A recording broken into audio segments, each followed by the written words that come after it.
Okay. Speaker. Chule sir, tabra. Okay, okay. Picture di ui ka. Ngasi akoina aswana di shutter ke gakhar lonjil lamne ka. The picture je camera singa kini camera ko sin je Lenovo Full HD ne ka. To kitang ka nuai to yaw male ka. So can you see? Ui ko dum phasana. Okay. So sumana kitang ganti kana to male, but it's okay. Adum paraga dum note dum semo ka. So adum yani to. I think so. So Delhi dagi nupim machama nupim sa male ma do ka. Ona pisa thak pa nupim sa maming thole ka. Yamna yamna bu nushi nupim sa dayang la ke message ta ka. Si. Okay. I'm in Delhi. Ka ma si hais. Si yaw gen ha ma ka. Khangji. Also thank you for letting me a part of this institution. Hope it will help me further ga wan. Yamna samja ngai. So da kitang chaw na ibiro. Yes, chaw kan ni akoina pen ja chaw sinar kan ni. Ado blue na nuai bra black na nuai bra adu di akoi yeng asi ka. Yeah, aduga me yakana kini, don't worry about it, okay? It usually happens, okay? So adugi duka hambra.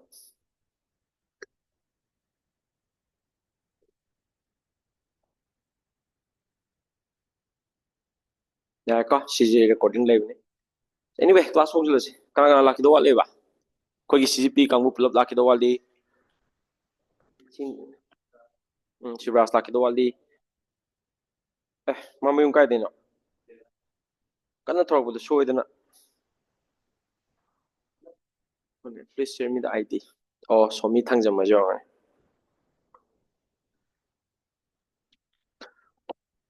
Si magi color gi contrast se. Kana de cap 30 for it. It's okay. Low system resources may affect your audio quality. Try closing some applications before improving performance.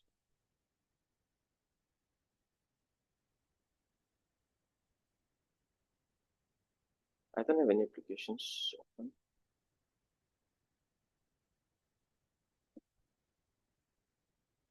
Okay, so me thangjam. Nanangang tabra. You can Canada. You can type it. You can type Yes, it. sir. Yes, sir. It's Okay, audible. Okay, you can hear me, right? Mm-hmm. Kashu lumoida. It's okay. So ngata ngai kisi ko ngasi ano boy ni na mayam ju kitang tingna lang ni. Aduga Manipur student ji pungje ayamba mina kana oye ko. Tang yo ha male. Status pai thong na ni yo ha re na. Yam kana ha de kisi to da. Hi. Center jira kai tak thoro ka building ne mo. Ako Manipur ji yo ha ko ka center urge. Center jira. Ha bole ko ba. Asida center mo din lai bine do. Padare hey. Ya halak chai ya ham boy do ni ne. Status ye ne status thaga da ni yo are. So anyway, recording to ni na parent theng lak mem do adum hojar kana to jar snu recording de yeng jar snu ka. So na class or ji ka. Yo sigi hoina to de class se current affairs ki class ni ka. Ado no do u hari wo ji ja. Hadra male ha. Yo ha win ni ko do adum pakhat pare. Yo sida hoina sit to de current affairs ki class ni. Current affairs ki class ni aduga UPSC prelim specific ka. UPSC prelim specific. Okay. Sis. Ako dum chahi ko ding ito hadi UPSC mana prelims naksala ko sida dum current affairs class dum tawe ko. Sis. Ana duga si current affairs class kanoda noina thengna ba kanoda hana tasim si kumjan ko na si dum yeng le. Yo ka si current affairs class noina say suppose current affairs harga mayam toloi si kaino nogi magazine pajai ka nogi magazine pajai that is quite okay ka magazine pajai nogi ka so po monthly magazine je po monthly magazine je po me panbo po vision IS pagera dristi pagera next IS pagera next IS nu ai ka sida na te na akoina tak to ji ka adidi next nogi youtube tagi phangba nogi current affairs class me am lai yengo ka su kai de dum ka hadi Delhi newspaper analysis can leave ko Sarthi IS kind of no woman talk ni ko Sarthi IS kind of ko si ma'am jo dum yengo kasu kai that is quite okay ko sis aduga satra ma'am na kedo especially apagi fresher na traga ko na exam experience kya like ba satra ma'am na current affairs ki soigal di ja kamai to ge ha matam sida sigi ani sida hadi base toga ayam chat de ko moina ko mogi pekhai keno se adu usually dana han kai da gi nahan aina kano da hai gi do aina orientation da hai gi do kai hai gi ha matam sida UPS na hangi ba current affairs ya not just one or two types of current affairs but like five types of current affairs ne ko three or four or five types of current affairs ne mana hangi se ko da amu recap tor ke ko akoina ho jingai da so current affairs na ke do yes no gi ngasai gi prelim matang ki chahi prelims to yi na mathong ki chahi ki prelims la bu gi tha ma'am se ko say for example ke da di May 2020-24 dena April 2020-24 buki marak se sida jo khai noi u bu da kitang kano da e writing ji kitang pikna u ba yai ba ko ado voice to ina chatlo ba ko dana wangam se to ina chatlaga note che chak chak isalo ba ko adu da si khoi kana semi ba ko si je khoi no ji to ba camera si yam limited oi ba hai ta mai kano ji ko mai function ji ko na adai di mai ngan ba si ga toroga kitang khak semi ba ko so aduna let's see okay so adu gi di khoi da matam khar pi biro but voice da yam chatlo ba ko sis ana hoina UPSC prelims ta hangi ba current affairs si chong UPSC prelims ta hangi ba current affairs si usually five types oi hadi May 2024 na April 2024 da ka so April 2025 matong ki prelims to ju ki hangi ba so sida su mayam na ka so pattern and trend tholok bi kai tholok ka ha matam sida September October gi tha gi ja hangi ai ta ka hoina kai na si hangi jen hai matam sida activity am leiba matam oy ko hadi budget loy kan da budget ki mathong ki tong na wa torok pa adi paisa thadarak pa adi scheme no wa hang dorok pa si matam se am oy ko September October si da ka ana September si first type of current affairs is September October na yam ko second type of current affairs ta ko na back to basics anam lai noi mag adum torok ni ka back to basics anam lai hadi hangi bo potugi basics na sat pa say for example ko na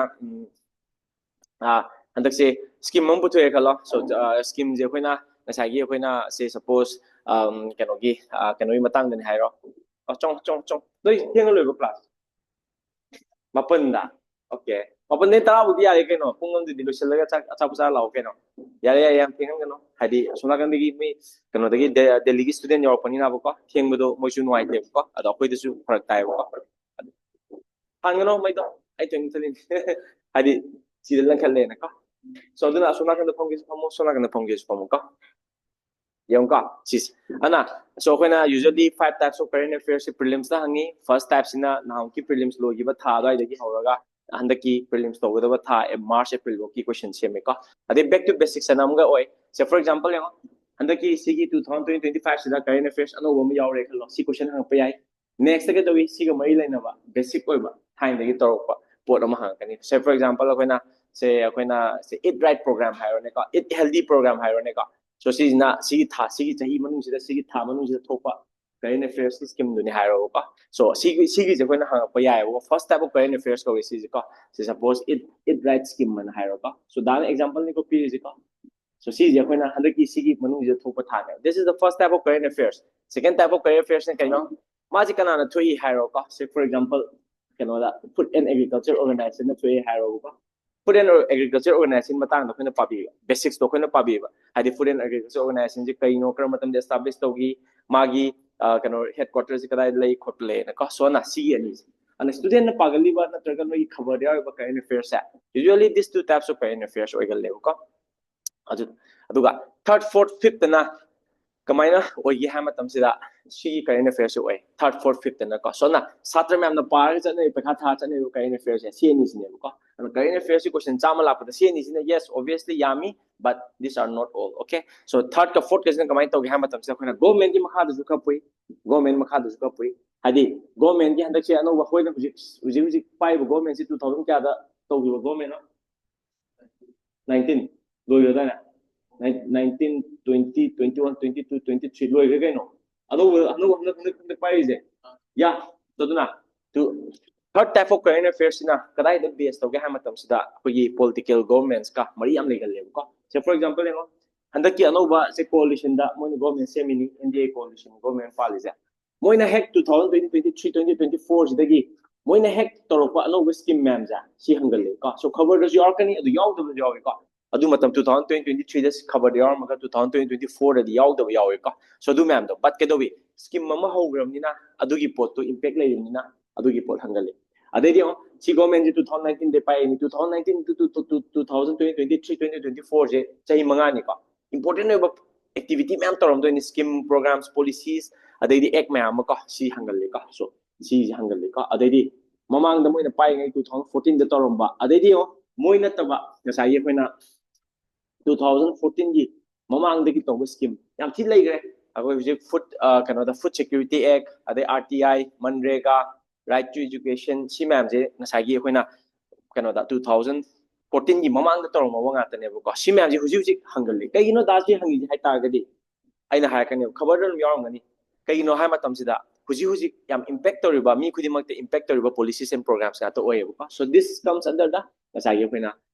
fourth type of current affairs aduga fifth type of current affairs na kai no hai matam sida koina kedo akhona sum yeng mani ko UPSC gi prelims current affairs ka maina hangge kadai de hangge ka kam gram style loge na yeng matam sida fifth type of current affairs na kai do ri hai matam sida nasa ye koina basics to current affairs basics to current affairs so basics to current affairs is if nangna basic say suppose nangna say blockchain technology ki basic se nang pare kalo ko blockchain technology basic se nang pare kalo ko current affairs se chati gyan ta nang article amada poverty matang da basics concept ama ire kalo ko current affairs se chati poverty ji husi India da kya lai world da kya lai poverty ki report kram thokre kana thui ko poverty report se da estimate kya lai kana na pi khole so basic tagi current affairs se chati so these are all the types of current affairs that UPSC usually asks in the prelims ka adumai oye ko sis aduna akogi class kamai tongi ha matam sida dana pung ani sida tha ahum mari sida takpe aba takani aduga noi bak takpini ngamoi gyan ta ba so akogi current affairs course sidi ka ngang soman ha ko of I'll be hope this course will be useful and have it ka so video ji kitang noi tra su ka adi uji pyo ne dikha kana to ka we are trying to like da camera yam siang ba hai ta ne ka si sem camera ji siang di siang ne ba ko do ma gi zoom wat pa na ra kai no u da bi ta to to we ba ko da du bi yeng de ka si camera si ka no ai te mo shine to so si shine to am lo du ne haje zoom du later ni ne khambra so si tham mo kana da si stand si tham da no ai te mo shine camera u hai mathak chi yeng am mo ne ta pasal lakti ni no ai te ai na sum tau jo da ka sing se kamai na khoi na tau ji da sida ya swan de kapi da de da ek u je online je na invest to ne do ta limited ta oi ba hai ta khoi da ka siri ya re man jo ai mu u do sin wai ra nge naction man la shi du tham shi ka tu tham ai ma shi je stand home yaw jem noi stand amatang yaw du kana to tai lebi tai cha du kitan kana thanglo ya ko min ta ko horen class le kan ko ying bi horen nei je kamai to du kamai to ga picture je graph to du no ka shi u do shi kan u ma le ka ado kuchina ne da kuchi pipajina ne ya shine to je shi shine da por mu ying shi angle jam ti ying ya ko class ho du ko class shi class ante kana class ho ai khambada akoina camera apho du layer ju shine ta do man ai kuchina ai khambada mai gi no khai phar ma mai gi no khai phar nang naksal la ta wi ai ke jime thiang no mi no ba thiang ji coin te no me ya si to ya du horen yeng horen no da san di ko to ga ko ma to yeng kamai to yan ya hujiki di adum akoina ngangi sidun paro ko aduga dar kano ju thadok re ke recording ju thadok re ke hanjan yeng na ba no gi kano tong no ba ꯅꯨꯡꯉꯥꯏꯅꯕ ꯀꯣ ꯑꯗꯣ ꯔꯦꯀꯣꯔꯗꯤꯡꯁꯦ ꯑꯇꯣꯞꯄꯗꯗꯤ ꯀꯩꯅꯣ ꯇꯧꯕꯤꯒꯅꯨ ꯑꯇꯣꯞꯄꯗꯗꯤ ꯄꯤꯕꯤꯒꯅꯨ ꯀꯣ ꯑꯩꯈꯣꯏꯅ ꯑꯩꯈꯣꯏꯒꯤ ꯀꯩꯅꯣꯒꯤ social ꯃꯤꯗꯤꯌꯥꯒꯤ ꯑꯃ ꯄ꯭ꯂꯦꯠꯐꯣꯝ ꯑꯃ ꯁꯦꯝꯗꯣꯏ ꯇꯧꯔꯤꯕꯀꯣ ꯑꯗꯨꯗ ꯁꯤꯖꯤꯟꯅꯅꯕꯅꯤꯀꯣ Yeah, I think we'll have to do it with this one, okay? So now, akhoi kai nagre current affairs ki class se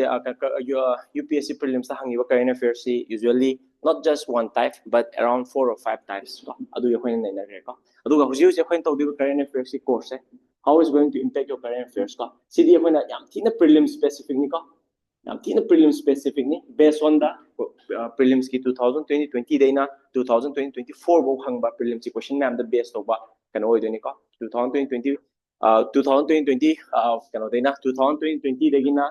2024 bokta oiba prelims ki question nature current affairs ki question nature do oi deni ko so si to wisda koina mayam torkani kai di pawa kai to khotpa adu mayam torkani ko adu jo koina yeng deni ko aduga chong thing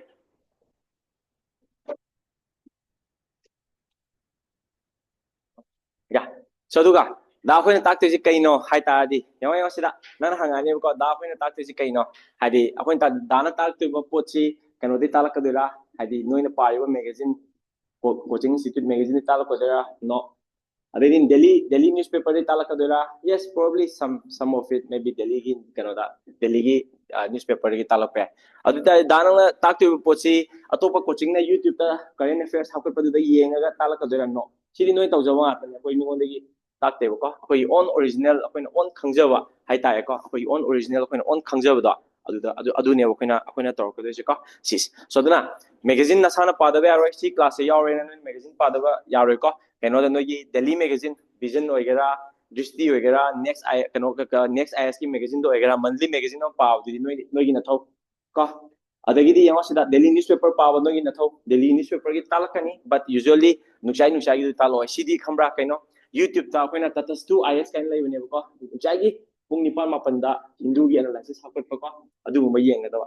adagidi next ta YouTube ki current affairs so yenga tak tora yes akoi ta oi aduga no yengbadi ai yengjo oja amna YouTube ta tholaga wangang pa haise kano madi leiraga prepare toroga wangang amni ko adu gi kana lai ko so na si humje noina to adum to jo no gi preparation da ko adu da du ta de koina tak tu si kaino hai ta ga it depends hai ta ko for example lengo so aduga base ti kaino yam thina current specific kano da current prelims ta hamba current affairs specific and aduga 2020 2024 da hangma magi pattern and exam style ko so for example pena kai talak pe ai have di yeng ko so subject khudi maki koina cover tor kani especially kai subject no hai matam se koina economy kaino da economy tai mai da su ko so na economy gi current affairs ko environment science and tech and other topics and even history topics arts and culture ka ada history anova geography anova research ka ada gi anthropology sociology anova everything akoina pekhada hangba kudimak hangpa yaba kudimak akoina kano akoina si course te cover tawdoi je ado yo takpo je akoi kitang khak kano oini ka kitang khak casual oini ka habidi kamaina oini ha matam jida for example yengo hujik se akoina 2024 loini yeng se ko kari mong da tak toinu ha je ka 2024 loini hujik se ka ai targadi 2024 loibsida yam thina important ba prelims kam chana ba current affairs ama thoe ba ko kari no can you guess hangbra chahi khuding loibasida prelims ke yamna chana ba current affairs ama thoe ba ko haidi akoina prepare tawgada ba si current affairs se vision da yawbra natraga YouTube ta phangbra adagidi khabar da yawbra adudi da khangde yawdabani ko usually ko but akoina experience oi ngai da akoina chahi loiba khuding ye akoina current affairs ama prepare tawe ko adu kai current affairs na ana ai noi takpa ngamoi yami noina sana yum chatla pajaw dini ko aduga dana probably question di aina adugi map du degi sem pa yaw ko yosida ama haibege ko so ina current affairs si kari topic no koina tak toise ham matam sida subject am batani hangiba subject current affairs kind science and tech environment adagidi economy ka adagidi khoi ngasai research to arts and culture history aduwa ngasai koina governance schemes and programs koina takani ko adudo adai report takani report man da paraga prelims ke hang pa yage do koi takani ko so adudo so kitang unique ko kani so atopa ju tak to da khang de ko so na current affairs ki chahi amagi prelims ta chahi amagi current affairs ki prelims ta ꯌꯥꯝ important ꯑꯣꯏꯕ aspect ꯑꯃ ꯂꯩꯌꯦꯕꯀꯣ ꯆꯍꯤ ꯂꯣꯏꯕ ꯈꯨꯗꯤꯡꯒꯤ ꯑꯩꯈꯣꯏꯅ ꯀꯩ ꯊꯣꯛꯀꯦ ꯍꯥꯏꯕ ꯃꯇꯝꯁꯤꯗ ꯁꯤ ꯊꯣꯛꯑꯦꯕꯀꯣ ꯆꯍꯤ ꯂꯣꯏꯕ ꯈꯨꯗꯤꯡꯒꯤ ꯍꯧꯖꯤꯛꯁꯦ 2025 ꯍꯧꯔꯦ 2024 ꯀꯝꯄ꯭ꯂꯤꯠ ꯂꯣꯏꯔꯕꯅꯤꯀꯣ ꯆꯍꯤ ꯂꯣꯏꯈꯤꯕ ꯈꯨꯗꯤꯡꯒꯤ ꯑꯩꯈꯣꯏꯅ ꯀꯩ ꯊꯣꯛꯀꯦ ꯍꯥꯏꯕ ꯃꯇꯝꯁꯤꯗ ꯑꯩꯈꯣꯏꯅ ꯀꯩꯅꯣ ꯊꯣꯛꯑꯦꯕꯀꯣ ꯁꯦ four example 10 best inventions or discoveries in physics, biology, chemistry, technology. Loi thongane. Ureka? Ureka? 2024 gi 2024 gi review in biology, environment, physics, chemistry, science and technology. Loi thongane. Chahi loi budingi.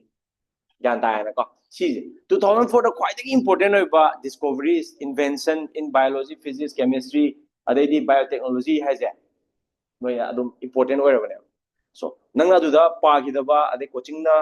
kana cover to hudaba man yorkane UPSC gi de hangya so number 1 da 2020 chahi me loiba khidi 2020 to 2024 da dang nate chahi me loiba khudingi best discoveries 10 best discoveries in science got 10 best discoveries in environment 10 most important issues in 2024 regarding governance international relations internal security no into gyan ta na ko sigija noina paiba magazine duda yaw tabi chance yang wangi adai khabar yaw tabi chance yang wangi but nonetheless important yoiba 2024 da quite important discovery in kanoje in chemistry ji kado important oi do science and tech ka kado important oi do no quite important over discoveries na trek invention in chemistry je which is applicable kado important oi do yan ta na ko so na adugi poto nogi khabar na trek nogi magazine da yaw ngane ba but yaw bodo part mo yong ngani ba noi phajana khangau re ko na si gi posit thangi thigala paw ko number 1 si le number 2 da kai le 2000 chahi me ko pagi kanoda chahi me ko pagi akoina kanoda taw matam sida ka ministry khudi makki ka ministry uraba ministry khudi makki report card 2024 thong ngane yan taraba scheme kai tawgre adagidi kari initiative logre kari gi पैसा के दाई थादा गरे करी machine ले गए खोट करे ना का सो दुदा कोई ना पावे है मिनिस्ट्री ऑफ फाइनेंस पावे मिनिस्ट्री ऑफ कॉमर्स पावे है मिनिस्ट्री ऑफ कॉमर्स का दीदी खंबरा क्या हम याओगे है मत इंफॉर्मेशन क्या हम याओगे है मत हम दुदा खंबरा नसा ये कोई ना कनो दा इंटरनेशनल रिलेशंस की क्वेश्चंस का इंडिया ना कनाडा एक्सटेंड तो वी खोली मैम याओगे ने का सो दुना कोई ना प्रीलिम्स की करेंट अफेयर्स ये प मतम दा कई तोगे है मतम सिदा सीजू याम तीन इंपोर्टेंट है पोने अना दादा सिखर ताम गने को मखतै मैम दुई नोइना पाजा गदने yan ta noi na sa pa jaga ni current affairs ga pungani current affairs class thawum yorga prelims current affairs noi tongam ni di khan ganu ka ai ju tawsi aina tawrisina exam gi angle lama pibani noida adagi di noina pagda angle lama pibani aduga dagi kano point of view de ju tala kane ko sis so na one hoina current affairs class da hoina aham hor ko tawdu ja 2024 da kari thoki ge haba ama world da science da ministry ma'am gi da kai tawgi ge haba do makoi tarani this is the first type of current affairs which we are going to approach okay second da akoina class to bisi kaino hai matam sida yes man wise ki tor kane ko especially economy ki ko especially environment ki so march april kano sida now ki september 2024 sida quite important about environment ki issues kai thoki september sida ko so aduna world gi as well as india gi so anova kano gi reserve kano the biosphere reserve sangari hai target du yong ne du tha du gi ko si ma'am je koina tor kane economy ga and environment ga especially environment se ko yam phajana cover to ne man wise se ko so na man wise ma tor kani koina ko so si gi september october gi month sida quite important ba prelims relevant ba current affairs topic se sini in haiga koina class ta la kane gyan ta na ko next koina kaino koina magazine tor kani magazines ko like yojana kurukshetra down to earth geography for you prelim specific tige so koina class say suppose mathong ki week tani khangde loram dai ni khangde ko mathong ki week ki loram dai da yojana gi thawum lokola ka tor kani current affairs ko so yojana gi thawum je si ni topic se sini magi whole overall picture ju sini current affairs prelims ki yawjina sini ko aina takpa yarga di takani adi magi note ka pi bu di pi roi da ko question no ne semaga noi da to ne thian ga ne ko sis adai next ka ino sis pura basic ama lokola ni koina basic concept ama lokola ni ade koina current affairs book sa I'm pretty sure you guys never prepared current affairs in this way, okay? Sis, ala si current affairs kamaina prepare tawni sineba da noi da takni ji ko sis so that ai na khra tak padu ga noi na sana khra prepare taw do ai ngasi ju ma'am prepare to hangane ko sis yai ko so du ne ana ꯗꯦꯜꯂꯤꯒꯤ ꯀꯥꯡꯕꯨ ꯃꯌꯥꯝꯅ ꯑꯩꯈꯣꯏꯒꯤ ꯃꯅꯤꯄꯨꯔꯗ ꯇꯧꯕ ꯃꯌꯥꯝꯁꯦ ꯈꯤꯇꯪ ꯁ꯭ꯀꯦꯞꯇꯤꯀꯦꯜ ꯑꯣꯏ ꯍꯥꯏꯇꯥꯔꯦꯀꯣ ꯁꯨꯝ ꯂꯩꯗꯅ ꯗꯦꯜꯂꯤꯗ ꯂꯩꯕꯅꯤꯅ ꯗꯦꯜꯂꯤꯗ ꯑꯆꯧ ꯑꯆꯧꯕ ꯍꯦꯚꯤ ꯋꯦꯠ ꯕꯥꯖꯤꯔꯥꯝ ꯚꯤꯖꯟ ꯑꯥꯏ ꯑꯦꯁ ꯀꯩꯀꯥ ꯃꯌꯥꯝ ꯂꯩꯕꯅꯤꯅ ꯅꯦꯛꯁ ꯑꯥꯏ ꯑꯦꯁ ꯀꯩꯀꯥ ꯄꯩꯁꯥ ꯊꯥꯗꯕ ꯃꯌꯥꯝ ꯂꯩꯕꯅꯤꯅꯀꯣ ꯑꯆꯧ ꯁꯣ ꯄꯩꯁꯥ ꯊꯥꯗꯕ ꯃꯌꯥꯝ ꯂꯩꯕꯅꯤꯅ ꯍꯥꯏꯗꯤ ꯀꯩꯅꯣꯗ ꯃꯣꯏꯅ ꯁꯨꯝ ꯑꯩꯈꯣꯏꯁꯦ ꯁ꯭ꯋꯥꯏꯗ ꯇꯧꯕꯁꯦ ꯈꯤꯇꯪꯈꯛ ꯃꯣꯏꯁꯦ ꯀꯃꯥꯏꯅ ꯇꯧꯗꯣꯏꯅꯣ ꯀꯥꯏꯅꯒꯀꯣ ꯑꯩꯈꯣꯏꯅ ꯍꯪꯉꯦꯕꯀꯣ ꯁꯔꯚꯦ ꯂꯧꯕ ꯃꯇꯝꯗ ꯑꯩꯈꯣꯏꯅ ꯀꯔꯦꯟ ꯑꯦꯐꯤꯌꯔꯁ ꯇꯥꯛꯄꯁꯦ ꯀꯃꯥꯏꯅ ꯇꯥꯛꯑꯝꯗꯧ ꯃꯥꯜꯂꯤꯒ ꯍꯪꯕꯁꯦ ꯃꯣꯏꯅ ꯍꯥꯏꯅꯦꯀꯣ ꯌꯨꯇ꯭ꯌꯨꯕꯇꯒꯤ ꯑꯣꯖꯥꯅ ꯌꯨꯇ꯭ꯌꯨꯕꯇꯒꯤ ꯀꯔꯦꯟ ꯑꯦꯐꯤꯌꯔꯁ ꯃꯌꯥꯝ ꯊꯥꯒꯠꯄꯗꯣ ꯑꯗꯨ ꯌꯦꯡꯉ ꯇꯥꯛꯄ꯭ꯔꯥ ꯍꯥꯏ ꯃꯣꯏꯅ ꯍꯥꯏꯅꯦꯀꯣ ꯊꯤꯅ ꯌꯥꯝ ꯊꯤꯅ ꯑꯩꯈꯣꯏ ꯀꯩꯝ ꯍꯥꯏꯗꯦꯕ ꯑꯗꯣ ꯃꯣꯏꯒꯤ perceptionꯅꯦꯕ we never teach current affairs like that okay our questions are never copied from Delhi okay it's all original ꯑꯗꯨꯅ ꯑꯩꯈꯣꯏꯁꯨ ꯉꯁꯥꯏꯒꯤ prelims ꯊꯥꯔꯛꯄ prelims ꯆꯍꯤ 3 ꯊꯥꯔꯛꯄꯅꯤꯅ ꯈꯟꯁꯨ ꯈꯜꯂꯛꯄꯅꯤꯅ ꯑꯩꯈꯣꯏꯅ analysis ꯇꯧꯔꯀꯥꯟꯗ okay this is our way ꯃꯣꯏꯒꯤ way ꯂꯩꯖꯔꯝꯒꯅꯤ but I cannot know their way okay ꯃꯁꯤꯁꯤꯅ ꯑꯩꯈꯣꯏꯒꯤ way ꯅꯦꯕꯀꯣ so this is how we do okay so the original ꯉꯥꯛꯇ ꯑꯣꯏꯅꯤ ꯑꯩꯈꯣꯏ ꯌꯦꯡꯗꯦ ꯑꯗꯨꯅꯅꯦ ꯍꯥꯏꯁꯤꯗꯥꯅ ꯅꯣꯏꯒꯤ ꯁꯥꯏꯠꯇ ꯀꯩꯗꯧꯅꯤ ꯍꯥꯏ ꯃꯇꯝꯁꯤꯗ ꯅꯣꯏ ꯌꯨꯇ꯭ꯌꯨꯕꯇ ꯐꯪꯕ ꯀꯔꯦꯟ ꯑꯦꯐꯤꯌꯔꯁ ꯌꯦꯡꯖꯧ ꯀꯩꯁꯨ ꯀꯥꯏꯗꯦ ꯃꯟꯊꯂꯤ ꯀꯔꯦꯟ ꯑꯦꯐꯤꯌꯔꯁ ꯑꯃ ꯄꯥꯗꯕ ꯌꯥꯗꯦ ꯚꯤꯖꯟ ꯑꯣꯏꯒꯦꯔꯥ ꯗ꯭ꯔꯤꯁꯇꯤ ꯑꯣꯏꯒꯦꯔꯥ ꯅꯦꯛꯁ ꯑꯥꯏ ꯑꯦꯁ ꯑꯣꯏꯒꯦꯔꯥ ꯁꯤꯃ ꯄꯥꯗꯕ ꯌꯥꯗꯦ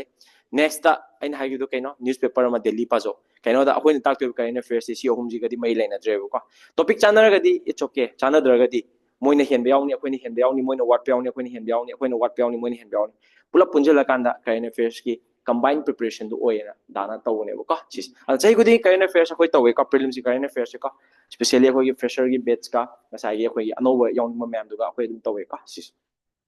ꯑꯅ ꯁꯣ ꯁꯤꯅꯦ ꯑꯩꯈꯣꯏꯅ ꯇꯥꯛꯇꯣꯏꯁꯤꯀꯣ ꯁꯣ ꯑꯃꯨꯛꯀ ꯔꯤꯃꯥꯏꯟ ꯇꯧꯔꯛꯀꯦ ꯑꯅꯧꯕ ꯂꯥꯛꯄ ꯃꯌꯥꯝꯗꯣ ꯉꯟꯅ ꯂꯥꯛꯑꯣ ꯄꯨꯡ 10ꯗ ꯀꯩꯅꯣ ꯗꯤꯜꯂꯤꯒꯤ ꯃꯤ ꯃꯌꯥꯝ ꯌꯥꯎꯕꯅꯤꯅ ꯃꯣꯏ 2 ꯌꯥꯎꯏꯀꯣ ꯃꯤ ꯉꯥꯏꯍꯜꯂ ꯂꯩꯕꯗꯨ ꯅꯨꯡꯉꯥꯏꯇꯦ ꯑꯩꯈꯣꯏ ꯃꯁꯦꯟ ꯑꯣꯏꯇꯥꯔꯗꯤ ꯉꯥꯏꯅꯕ ꯌꯥꯕ ꯁꯣ ꯍꯟꯗꯛꯀꯤ ꯀꯔꯦꯟ ꯑꯦꯐꯤꯌꯔꯁꯀꯤ ꯄ꯭ꯔꯤꯂꯤꯝꯁꯀꯤ ꯇꯧꯗꯣꯏꯁꯤꯗ ꯌꯥꯝ ꯊꯤꯅ ꯄ꯭ꯔꯤꯂꯤꯝ ꯁ꯭ꯄꯦꯁꯤꯐꯤꯛ ꯀꯔꯦꯟ ꯑꯦꯐꯤꯌꯔꯁ ꯇꯧꯗꯣꯏꯁꯤꯗ ꯑꯩꯈꯣꯏꯅ ꯇꯥꯛꯇꯣꯏꯕ ꯑꯦꯄ꯭ꯔꯣꯆ ꯁꯤꯅꯤ 2024ꯗ ꯀꯔꯤ ꯊꯣꯛꯈꯤꯒꯦ ꯍꯥꯏꯕꯗꯨꯃꯀꯣ best discoveries best breakthroughs in science physics chemistry biotechnology extra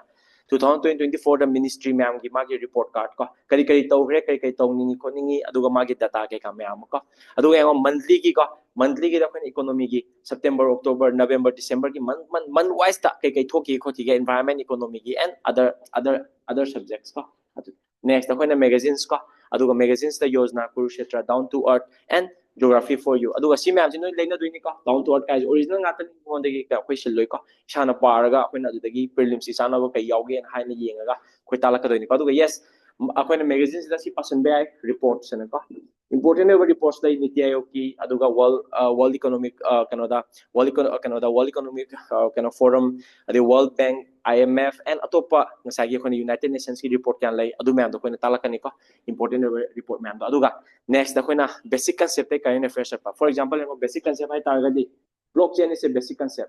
block ꯆꯦꯟꯒꯤ ꯀꯟꯁꯦꯞꯁꯦ ꯀꯩꯅꯣ ꯈꯣꯠꯄꯅꯣꯅ ꯍꯥꯏꯔꯅꯤ ꯂꯣꯏꯅꯃꯛ ꯇꯥꯛꯑꯅꯤ ꯁꯤꯗ ꯑꯗꯨꯒ ꯀꯔꯦꯟ ꯑꯦꯐꯤꯌꯔꯁꯇ ꯆꯠꯄꯀꯣ ꯁꯤꯁꯤ ꯁꯤ ꯃꯌꯥꯝꯁꯦ ꯇꯧꯕ ꯃꯇꯝꯗ ꯄ꯭ꯔꯤꯂꯤꯝꯁꯤ ꯀꯔꯦꯟ ꯑꯦꯐꯤꯌꯔꯁ ꯐꯖꯅ ꯀꯣꯚꯔ ꯇꯧꯕꯅꯦꯕ ꯌꯥꯝꯅ ꯀ꯭ꯋꯥꯂꯤꯇꯤ ꯂꯩꯅ ꯀꯣꯚꯔ ꯇꯧꯕꯅꯦꯕꯀꯣ ꯁꯤꯁꯤ ꯉꯁꯤꯒꯤ ꯇꯣꯄꯤꯛ ꯏꯔꯣ most important breakthroughs in science most important breakthroughs in science in 2024 most important breakthroughs in science in 2024 ko sina general ni ko so magazine yamna important eba magazines ko hadi yamna well reputed eba magazines khuding maki moi masa masagi kano lejai ko masa masagi number 10 rank 1 dena 10 bok lejai ko adu mayam do jo manaba mayam yawni manada kena yawni ko so duna dana just ngasi aina taktu ji kaino science ki aina taktu ji ko science ki ta ani aduga next noina yumda chalaga nogi homework se or nogi assignment se kaino nasa pajagadab se kaino most important 10 most important hydro natraga most important breakthroughs in physics in 2024 chemistry in 2024 biology in 2024 aduga technology in 2024 si ma'am ji thiro kado ya da ko sina nangi assignment so thiu thira kan da ai si kamaina padoino aduda yaw dudang padoyo natraga kyam sangna manung changdoino habdo aino da tapige kamaina kyabo padoino ji ya da no da sida research to haim na tebo ko but पैखागी खंगदबगी ओइनदी prelims की preparation द खंगदबगी ओइनदी मनुंग खर चंग द बारे खर थी द बारे को अदु करम लेवल बक थी देनो क्या बक तो देनो हाबदा डाटा पीगे को अजि याय को सोना आगी दी जस्ट जनरल लेवल साइंस नि दान तोर को दिसे नोय बु खंब्रो 2024 द क्वाइट इंपोर्टेंट ओबा साइंस मैगजीन नम लay साइंस मैगजीन नम लay को सो साइंस मैगजीन नम लay अमु ने उब्रा नो बक ने उब्रा अंगांग ने उब्रा दा जब दी को हाइरो को नोय जो मेसेज था तक थारो को So I'm writing in blue. Angang basidi dum udo male. The machin chaw was not when I'm away udo male na kan. I know I can online udo male mems. Yeah, what's that? So I know this is not just it is just science. 2000 most important breakthroughs of 2020-24 in science. The anyone? No, in a high bro. Science the quite important breakthrough. Cancer vaccine. Put in the put no. Okay. So me, okay, I understand. Black tower okay. Yeah, we will upgrade the camera. Okay, don't worry. Okay, we are just working on it. Okay, so then I am the taraga not scribble to understand to no cancer vaccine that does not count. Okay, akoina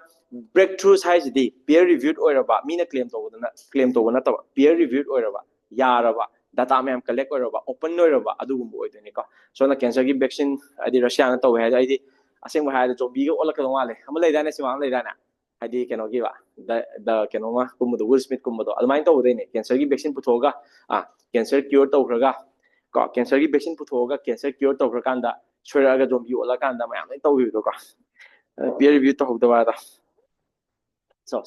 so na sigi jaina kai de lo no hai matam sida aina si tak to ba topic si kai de lo no hai matam sida science magazine de lo ni ka science magazine de lo ni science magazine and science magazine is a very reputed Canada journal ko so moina 2024 sida moina Canada karambana quite important breakthroughs ya kai no ni yeng pa matam sida only there is only one rank one taw yaw ko atai di runners up tayo ko and these are all important exam point of view I don't know if this features in your magazines or not. Magazine the yorum targa so it is just a standalone. My purpose to sa de. Hujikti sigi purpose tagi sigi point of view tagi park panina. It has got to be important for the prelims point of view. Yan tayo ko dan hai se ko. It has got to be important from the prelims point of view. Kay male. Kay male. So question niyo prelims ki hang pa question to ko. The drug Lenny Cup the drug ka question niyo. The sida jo samjhan ki time mo is. Yan ito. Aduga question yi matam da sido ni bi question dina ka whiteboard te bi mo ta the drug lenacapavir ka the drug lenacapavir which was recently in the news ka the drug lenacapavir ka so sa koi kino lagi dai na mo gi samna ba kino lagi dai na pet to lagi dai na writing pet to sida hapsan gi bra am to puthoro na sida e bi di no ju sida ujare na ka we'll do like that okay the drug lenacapavir which was the drug lenacapavir, which was recently in the news. The drug lenacapavir, which was recently in the news as one of the most important breakthroughs. The drug lenacapavir, which was recently in the news. The drug lenacapavir, which was recently in the news as one of the most important breakthroughs. Sikolom do that.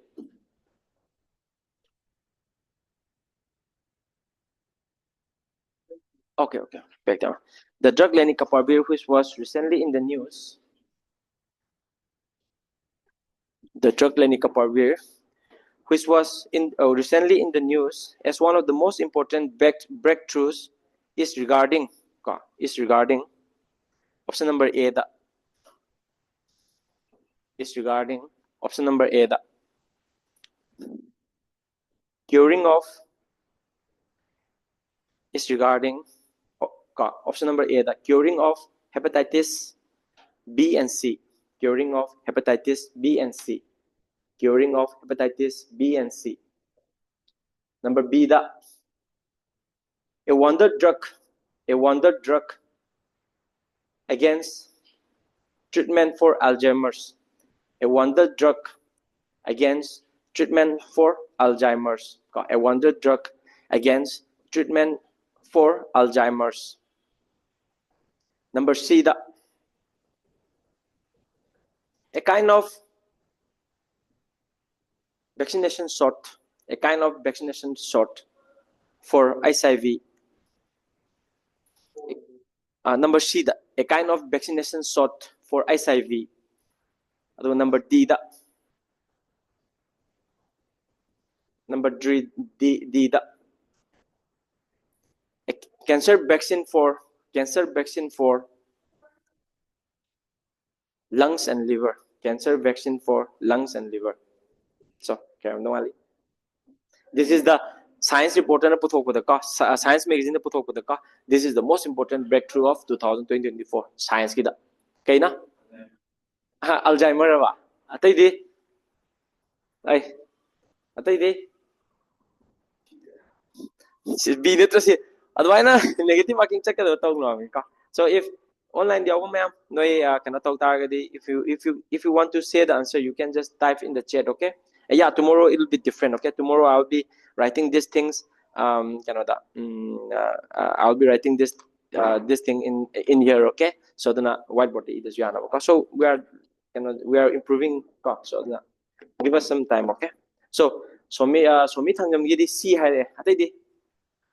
Have you heard about it? No. So aduna have the kind of we are not that well prepared have cover power probably you miss it or power korumbagi ma or noina paiba magazine ma'am to happy raktawa ma ganta yam tin important about science magazine quite important about 2024 gi breakthrough ki quite important about poche akoi khangam da bhai ja it is we are lacking have never but the answer is C, okay? HIV. Yam tina hajay ana si matang da khoina kitang khak kano torom se kitang khak khoina chatlam je ko sona lepi ujiki khoina ke bam kano da lene kapavir gi ngasagi vaccination shot sa HIV gi ni ko HIV je ma trial da kya cure to ngomi khangba si kap tar ba jahi am da ani ne kap ko da shot ne ko 1 year da si ani 2 years kap ko da shot ne ko wa kano da 2 times kap ko da shot ne ko jahi am da 2 times kap ko da shot ne ko HIV je kya ngak thok kya percent ngak thok nu wale Africa gi Uganda ga kano ga tawada Africa gi Uganda ga ngasagi South Africa gi atopa state kha ga tawada trial phase ta kya ngak thoi khambra 100% yan ta aduga worldwide te tawada na kya ngak thoi khambra 96%. And this is a very good score which ko chai ba magazine ke kano da medicine ke ka ma'am ja trial da 96% yo ga panglaw phagi phaw yan ta ko so na it is like 2024 is a breakthrough for world dominating HIV/AIDS. Tabu no kiniki kano da kigan ba. Ado but kamay tawge si the twist sam lay ko si the twist sam lay ba. Kay no da koi ay ta di sigi pochi 2024 puthokra ni sigi Gilead companies na puthok ne ko. Gilead companies na puthok ne ko. Da do ji bote India da phang ji kay no ha matam ji da. Si companies na patent pai ma gi ko. Aduga atang ma mi mem de am tang yoli aduga yamna poroi ba yamna poor countries में हमने मोइना generic version of मोइना साजा बनी को generic version of साइ मोइना को generic version of सारा मोइना यमना poor countries से नहीं but अदुगा developing country like Brazil Mexico India दा दी मोइ तांग थदुक केन हाइबा मोइना को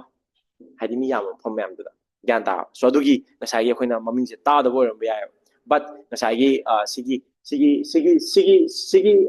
vaccination shot से सी इज द केदोगेन हाइ मतम जिदा HIV and AIDS की transmission ja ngasai akoina kano da 1 week mong the kap khraga adu matung da HIV je no da changan matam da HIV je pura completely render ineffective of spreading it, okay sis kamai ta normal how does it work ngasai sigi drugs ka how do you think it works chha kani ko kano da UPSC da hangi ba question ja sine aduna aina am current affairs to reason no the current affairs kamaina pa do no kamaina prepare to do no kamaina appreciate to do no tapi bani ko adu not just sagi si han kan ham na te UPSC na hai je kaino moina UPSC prelims na hai je kaino well educated oi ba curious oi ba mi pa me hai bane well educated oi ba hai ta di curious oi ba hai ta di na pot ma khange okay 2024 da leni kapavir ko wa hidang am puthokre ICB fasan handle to na khange bu ko ayamba satra 95% of the satra di okay phara chakhrane ba drug maming je phara chakhrane UPSC ki wadi oi ba civil service ki wadi oi ba satram di kedong ni khambra kamai tori jana lemni kano leni kapabe da masai gi ICB tori je khallaga yengtharang ba satra do adu ne prelims khandoi je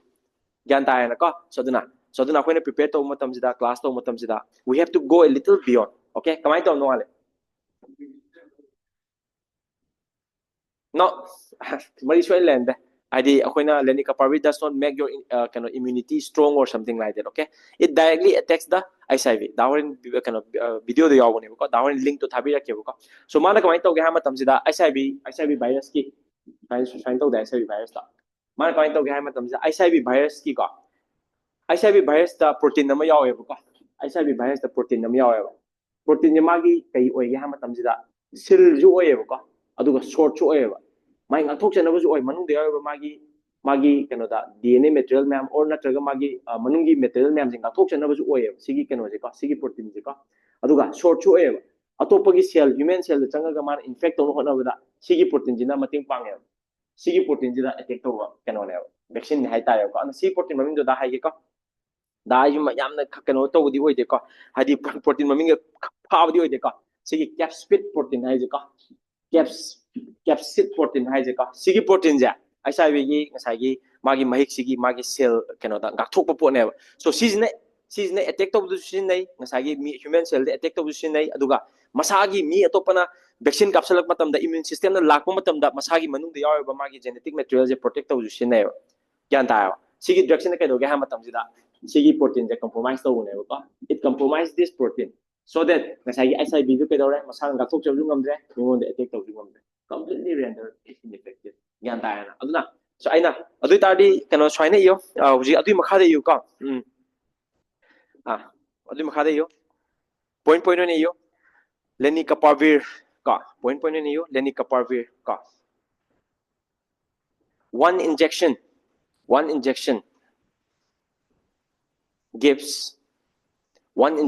gives exceptional protection for 6 months from HIV ka sigum information ma'am important oi ko kaino the UPSC na hangba ja karam student beyond the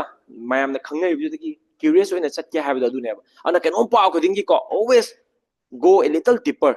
ma'am na panori da ma'am tongnori da ko adu ne dan tak pi ji ko no da kaino da like top pi ji ko one injection gives exceptional protection for 6 months from HIV ka adu next day yo clinical trial shows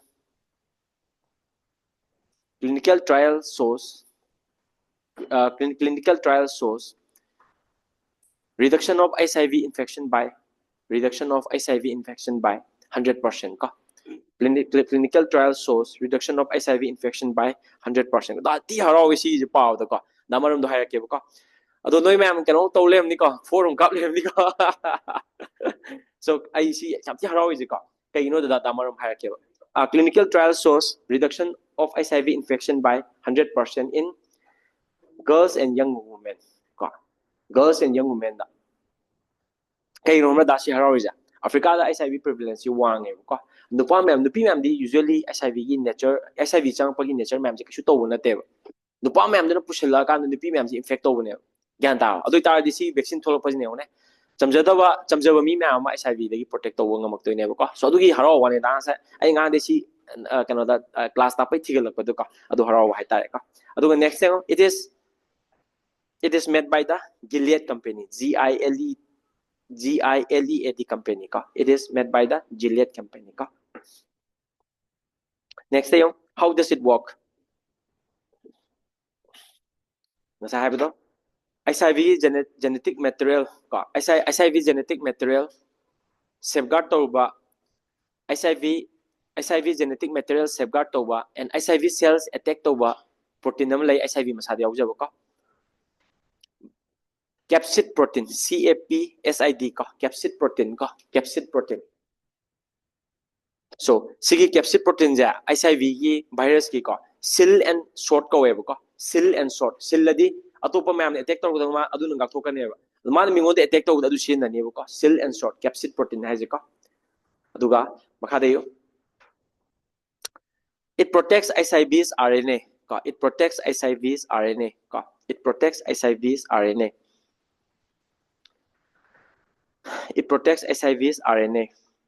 adoi and allows HIV virus to invade other cells invade other cells ka no makha the next point de yo lenacapavir compromise this capsid protein lenacapavir compromise this capsid protein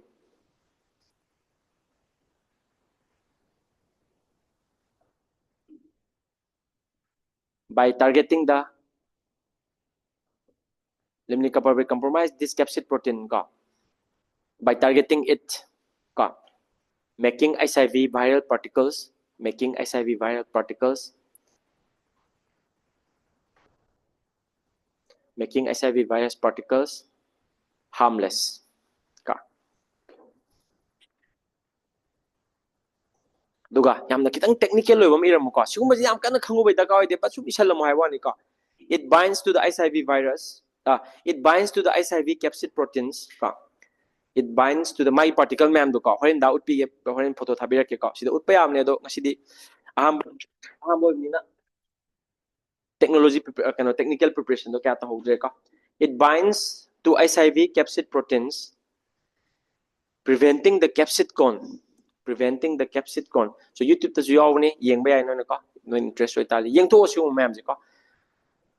it binds to SIV capsid protein it binds to SIV capsid protein preventing the capsid cone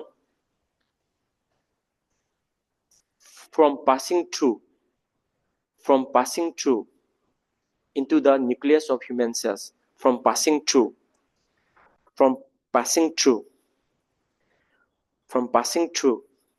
into the nucleus of human cells ko so SIV matang da khoi yamna tawre just akoina poor over country poor over people na amna taw kano da lying mangam da wani ko SIV je koina America rom da di hidak am charaga dum kem khanadre ko hidak am chara kesu khanadre ko ana SIV matang da hypet thigala yeng si ko back to basics si hypet yeng si ko so SIV gi da akoina yeng ngodo process ni ko 2024 da si puthok chabo ani mamang da su breakthrough kha thokre ko so na 1989 da yeng si 1989 da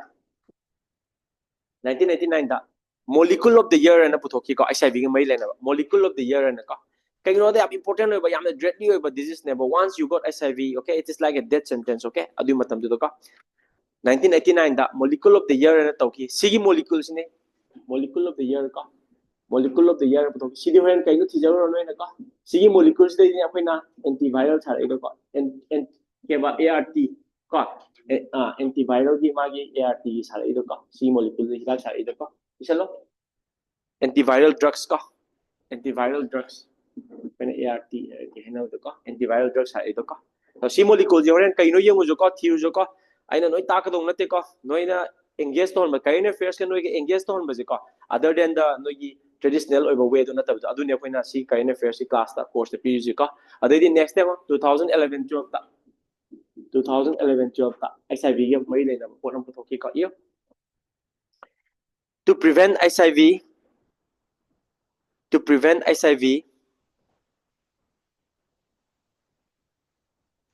by PrEP PrEP ko ko PrEP ko da hai ke to prevent SIV by PrEP ko to prevent SIV by PrEP pre-exposure prophylaxis pills ko pre-exposure prophylaxis pill ko pre-exposure prophylaxis pill pre-exposure ka pre-exposure si je doctor gumba SIV patient pai ba doctor gumba na kapong gani si ma'am se ka si kap khadi SIV chang de ka si pre-exposure prophylaxis pills ka you wiping out new infections ka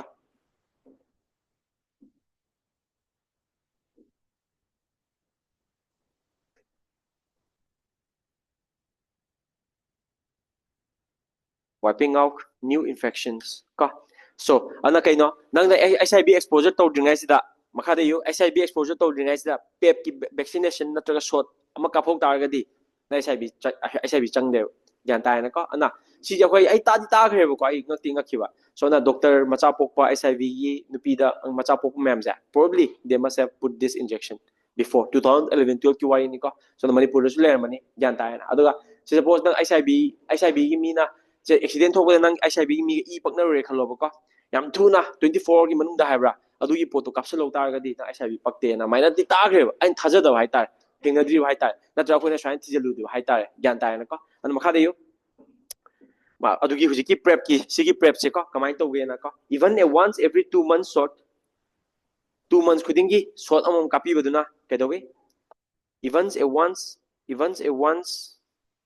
every 2 months short of prep once every 2 months thani ni khudingi nang prep ki short amom kapasne kedoge prevent HIV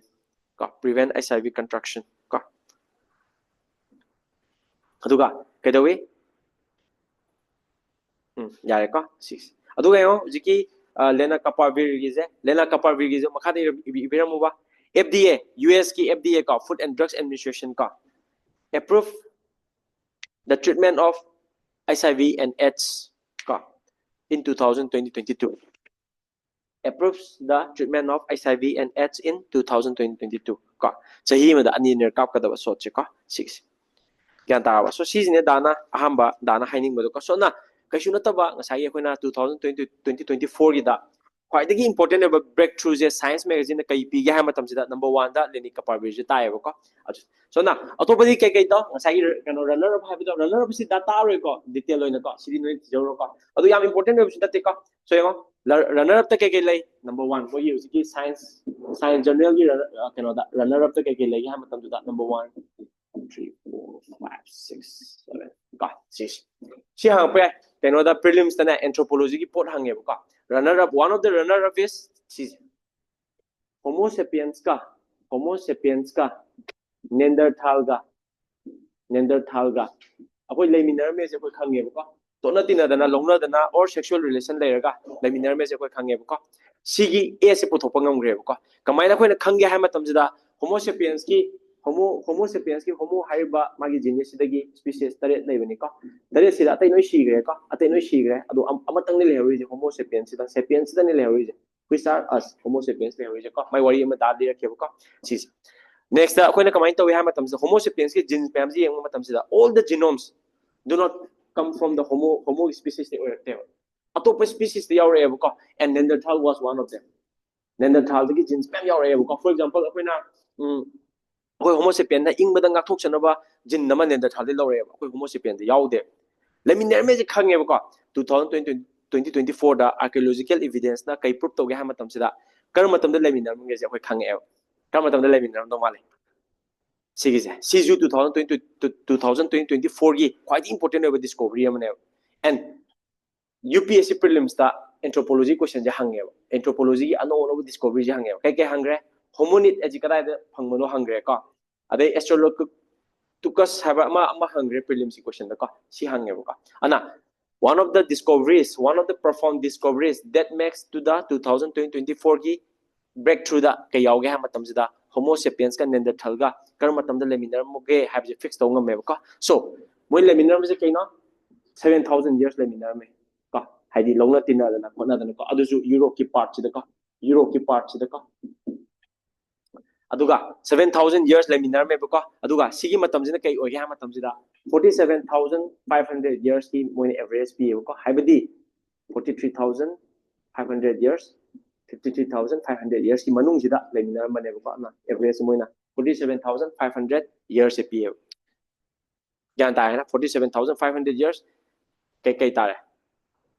adu ta di BCD or ni something ka 45,000 BC or 45,000 BC that leminar me ka see pots so na see this is one of the important cannot ka so na see one of the important next in exam important right ba see da ju tak ni ko but hujik ta agriculture ki science and tech to ta la kan ka you RNA base kaino ina see important right hai ja hai matam se ka if anything about agriculture if anything about farmer this is important okay UPSC prelims ki akoina question training pa matam si khangadam ne gyan ta na ko ana previous year question paper nei no hai ja du khangna ne gyan ta na ko so na RNA based pesticides ko there will be a good science and technology ki topic ama sida lai rabani ko RNA based pesticides ko RNA based pesticides ka si akoi India sinardi just imagine what it can do targeted ꯑꯣꯏꯔꯛꯀꯗꯣꯏꯅꯤ ꯀꯣ ꯑꯗꯩꯗꯤ ꯑꯩꯈꯣꯏꯅ precision ꯑꯣꯏꯔꯛꯀꯗꯣꯏꯅꯤ ꯀꯣ ꯑꯩꯈꯣꯏꯅ agriculture ꯒꯤꯗꯤ ꯌꯥꯝ ꯀꯥꯟꯅꯕ ꯍꯥꯏꯇꯥꯔꯦ ꯁꯤꯒꯨꯝꯕꯁꯦ ꯍꯪꯒꯜꯂꯦꯕ ꯀꯣ ꯑꯩꯅ ꯃꯊꯪꯗ ꯇꯥꯛ ꯇꯥꯔꯒꯗꯤ or agriculture ꯇꯧꯔꯛꯄ ꯃꯇꯝꯗ I will be trying to do this okay ꯁꯤ nano ꯇꯥꯛ ꯃꯇꯝꯗ ꯀꯣ ꯑꯗꯨ next ꯇ ꯌꯦꯡꯉꯣ autoimmune treatment ꯑꯃ ꯄꯨꯊꯣꯛꯑꯦ autoimmune is one of the most dangerous ꯀꯩꯅꯣꯗ one of the most dangerous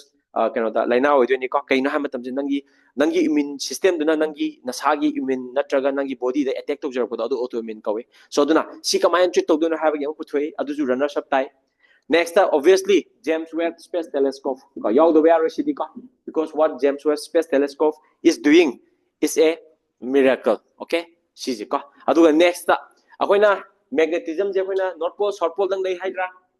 magnetism ꯒꯤ ꯑꯃ ꯄꯨꯊꯣꯛꯈ꯭ꯔꯦ ꯀꯣ ꯏꯌꯨ ꯃꯈꯥꯗ a new type of magnetism ꯀꯣ a new type of magnetism ꯀꯣ ꯁꯤꯁꯨ science and technique next ꯇ ꯑꯩꯈꯣꯏꯅ 2024 ꯗ science ꯒꯤ wonder ꯑꯣꯏꯈꯤꯕ ꯄꯣꯠ ꯑꯃ ꯀꯩꯅꯣ SpaceX ꯅ chopsticks ꯀꯧꯏ ꯃꯥꯒꯤ ꯀꯩꯅꯣꯗꯣ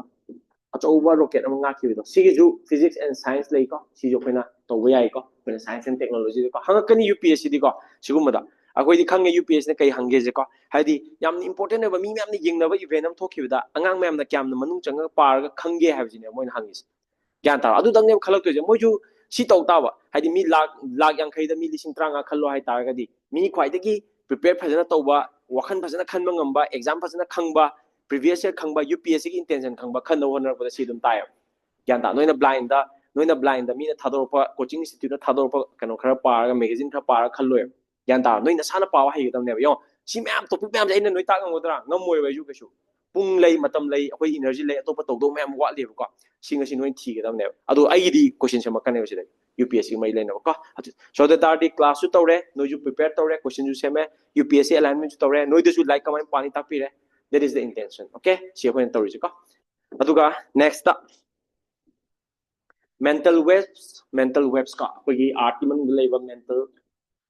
websꯅ continent semi continentꯒꯤ structure semi ꯍꯥꯏꯕꯒꯤ ꯑꯃ ꯂꯩꯌꯦꯕꯀꯣ continent structure ꯀꯣ so these are the ꯉꯁꯥꯏꯒꯤ ꯑꯩꯈꯣꯏꯅ prominent ꯑꯣꯏꯕ breakthroughs in science and technologies in 2024 according to Science magazine or Science journal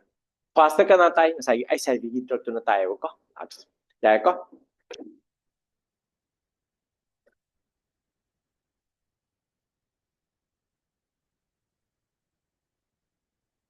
ꯌꯥꯏ ꯑꯗꯨꯒ ꯅꯦꯛꯁ ꯏꯕꯤꯔꯝꯃꯣ ꯑꯇꯣꯞꯄ ꯃꯦꯒꯥꯖꯤꯟꯅ ꯀꯩ ꯄꯤ ꯑꯇꯣꯞꯄ ꯖꯔꯅꯦꯜ ꯀꯣ ꯂꯥꯏꯛ ꯁꯥꯏꯟꯁꯀꯤ ꯇꯥꯏꯞꯇ ꯑꯇꯣꯞꯄ ꯖꯔꯅꯦꯜꯅ ꯀꯩ ꯄꯤꯒꯦꯗꯣ ꯌꯦꯡꯉꯣꯀꯣ ꯁꯤꯅ ꯁꯥꯏꯟꯁꯀꯤ ꯃꯦꯒꯥꯖꯤꯟꯅ ꯄꯤꯕꯅꯤꯀꯣ ꯑꯇꯣꯞꯄ ꯖꯔꯅꯦꯜꯗꯤ ꯀꯩ ꯄꯤ ꯌꯦꯁ ꯉꯁꯥꯏꯒꯤ ꯗ꯭ꯔꯒꯇꯨꯁꯨ ꯌꯥꯎꯏ ꯑꯩꯈꯣꯏꯅ ꯇꯧꯕ ꯗ꯭ꯔꯒꯁꯨ ꯌꯥꯎꯏ ꯕꯠ ꯑꯇꯣꯞꯄ ꯖꯔꯅꯦꯜꯗꯗꯤ ꯄꯣꯠ ꯑꯅꯤ ꯑꯍꯨꯝ ꯌꯥꯎꯏꯀꯣ ꯅꯝꯕꯔ 1ꯗ ꯀꯩꯅꯣ 2024ꯗ ꯌꯥꯝ ꯏꯝꯄꯣꯔꯇꯦꯟ ꯑꯣꯏꯕ ꯄꯣꯠ ꯑꯍꯨꯝꯈꯛ ꯌꯥꯎꯏꯀꯣ ꯑꯇꯣꯞꯄ ꯖꯔꯅꯦꯜꯗ so ngасꯥꯏꯒꯤꯗꯤ ꯆꯞ ꯃꯥꯟꯅꯔꯦ space x ꯀꯩꯀꯥ ꯑꯗꯩ ꯗ꯭ꯔꯒ ꯀꯩꯀꯥ ꯃꯥꯟꯅꯔꯦ ꯅꯦꯟꯗꯔꯊꯥꯜꯒ ꯍ꯭ꯌꯨꯃꯣꯁꯦꯄꯤꯌꯟꯁꯀꯤ ꯑꯇꯣꯞꯄ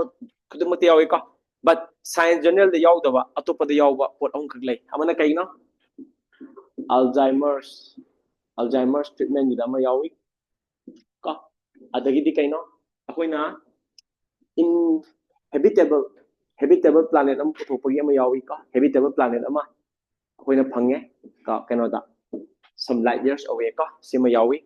ka adagi di akoina ka yawi Neptune ga Uranus ki moon nama puthokre Neptune ga Uranus kagi moon nam puthokre yang ka 2024 da thomi bje ngo ka ado si UPSC na ha kane ba ka haidi si angle da UPSC pe ka question hang mane ba ka adai di next akoina fly fruit ka which has a very short lifespan di ka magi brain mapping complete oina taw he ka which has lots of potential siguma je ko paroi kande ka but mathaki ma'am jidi yam chine kana ba important ne expect ne ba ka so na yengo Alzheimer disease kida akoina Alzheimer disease kida akoina khangma ngamba akoina brain da accumulate tawba pot am lay kaino brain da accumulate tawba sigi brain da accumulate tawba ja hana de akoina scan ge ka tor khangami tor kanda hojidi kai dawi 2024 da simple blood test am tawraga nang Alzheimer nai na de khangma ngame ko sigi ana sigi component important no ebo ko so brain da Alzheimer na ba mi pudi makta bakshel le lei pot akche ko na plague as ju ko we ko plague ana ju ko we ko bakshel le pot che kai na question yo question me yo consider the following statements consider the following statements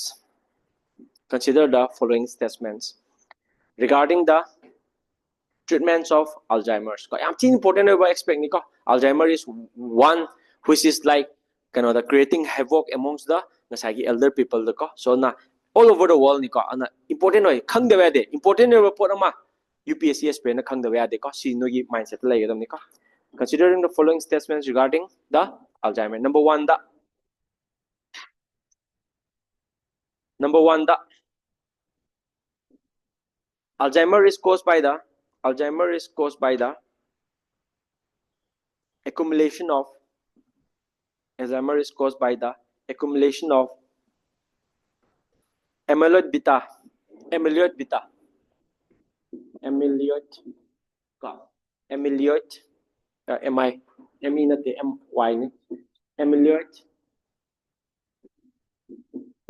amyloid beta accumulation of amyloid beta in the brain amyloid beta accumulation in the brain.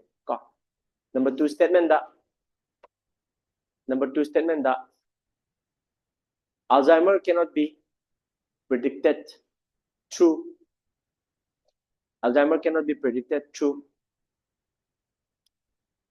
blood testing. Alzheimer cannot be predicted through blood testing. So, which of the following statements is or are correct? Which of the following statements is or are correct? Which of the following statements is or are correct? So, which of the following statements is or are correct? Which of the following statements is or are correct?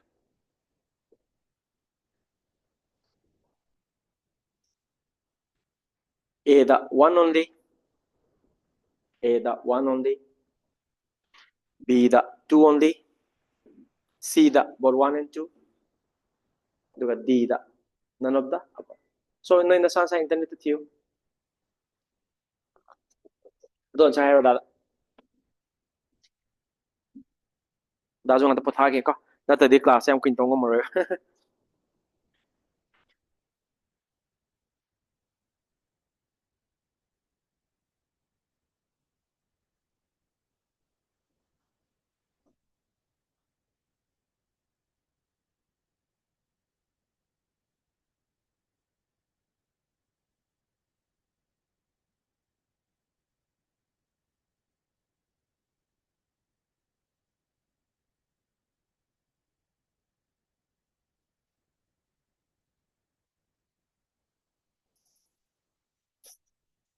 Quick enter thagale. Theo. So yeah, see we internet Wi-Fi internet 4G the samo. My password to kanglaipark@2021 kanglaipark@2021 aduga dana hai jo class do kanda nasana current affairs panning bagi angle lama mit ama tholokadam niko current affairs ubangam bagi pawa hai bagi mit am tholokadam niko adu ni point tawisi ko si question ma'am jam ta laktab su ai but hoina si angle dagi hoina approach togadam ni hai ko dana hai ni ko sis only one. Okay, so blood test khangam de haira khangam me haira adu mathaki di kai yeah can be predicted or cannot be haira okay yeah so handak blood test khangma ngam bada 2024 gi discovery ne ko hanadi just scan de khangma ngam me ma ko blood test khangma ngam de ko yeah taw no yaw ni ko so amyloid beta gi through de ni khangma me is blood test gi ko so ana alzheimer ge phajana paw science and technology da general science da ko kamai thol dino alzheimer je ko so duna kamai thol dino khol dino aduga mains ki dana kaino alzheimer kamai dil tongni ha gi question dum lai gre ko aduga prelims ki de kaino alzheimer kamai thol dino ha ji ko ngasai gi amyloid beta do moi bani aduga taw nam ga lai bani ko aduda so blend the plaque haigat pane ko so aduda ana kamai na phangani hai matam si di ngasai gi kano do so it's a part of a genetic factor ko genetic factor na ayamani but environmental factor joy ko which triggers the genetic factors ko aduga brain the plague tawni ko and Alzheimer din na ko yam tina wa po ni ko so dementia ke Alzheimer ti kai khanai khang dai okay so prelims question ke sema di no lo nga ta dori ne dementia ga okay aya Alzheimer's na umbrella tam oi doini aduga dementia ke kan specific oi ba mai kan oi bane ko so koina Alzheimer's in ultimate ni haini ko dementia dagi kona lak ko so simam je khang na ko no ko so simam je pa da ta di what is the point of koina preparing for UPSC right so general level miem dagi di nang awareness so hen gada bani thijan bakan gada bani depth kharchat gada bani adusu mingon da wari liba haina bagi mong da ko adu maina prepare to ko yai ko so Alzheimer yam lai re next thing sigi pochi di CDS ko mada hang kani CDS CPF ko mada UPSC di hang tabe ai ka so Neptune ga Uranus ka ki moon je hana kya le mi Uranus ki moon je 27 le mi Neptune ki moon na 14 le mi ka 2024 da kadawe Uranus ki moon je akoina ama discover tawe ka aduga Neptune ni moon ani discover tawe ka sigi so CD UPSC level ni nate but some moye discovery to that 2024 ki important discovery the yawn by dan happen ka important ama ke but this one is important okay akoina atopa star system ma da akoina kai akoina kai putho ke ha matam sida star dugi habitable zone la ba Goldilocks zone la ba planet acho wa putho which is super earth 1.5 times bigger than earth ka 1.5 times bigger than earth kana putho pano ha matam sida akoina test sanam lai ka transisting transisting kano to ba transisting kano da si ma test to is ne nang na star amada nang na hujiki test na point to tham go star amda ka star sina kedoge point to tham matam je star sina matam ni le kan mut pit law mut pa yaw ne kai no hai matam sida magi planet no power gi light phang da du oi do ne ba ko so du apoi si apoi na yeng ba ba so na star ma khoi planet lai lai te hai du kamai khang ne hai matam sida sidagi akoina observe tawne ba observe tawbisida kai ma light to yamna periodically mutpa pit law mutpa yorba adi tali planet am phawre hai ne ba adu maina akoina planet si akoina star am the planet kam lege je maina khangne ba akoina ko so na sigi test si kano je adu yengna bane ba adu sinna kan puthok pot ne ba and this one is important ka ana makha de yo test na transisting exoplanet survey satellites ka transisting exoplanet survey satellite ka test ka transiting exoplanet survey satellite ka transiting exoplanet survey satellite ka discovered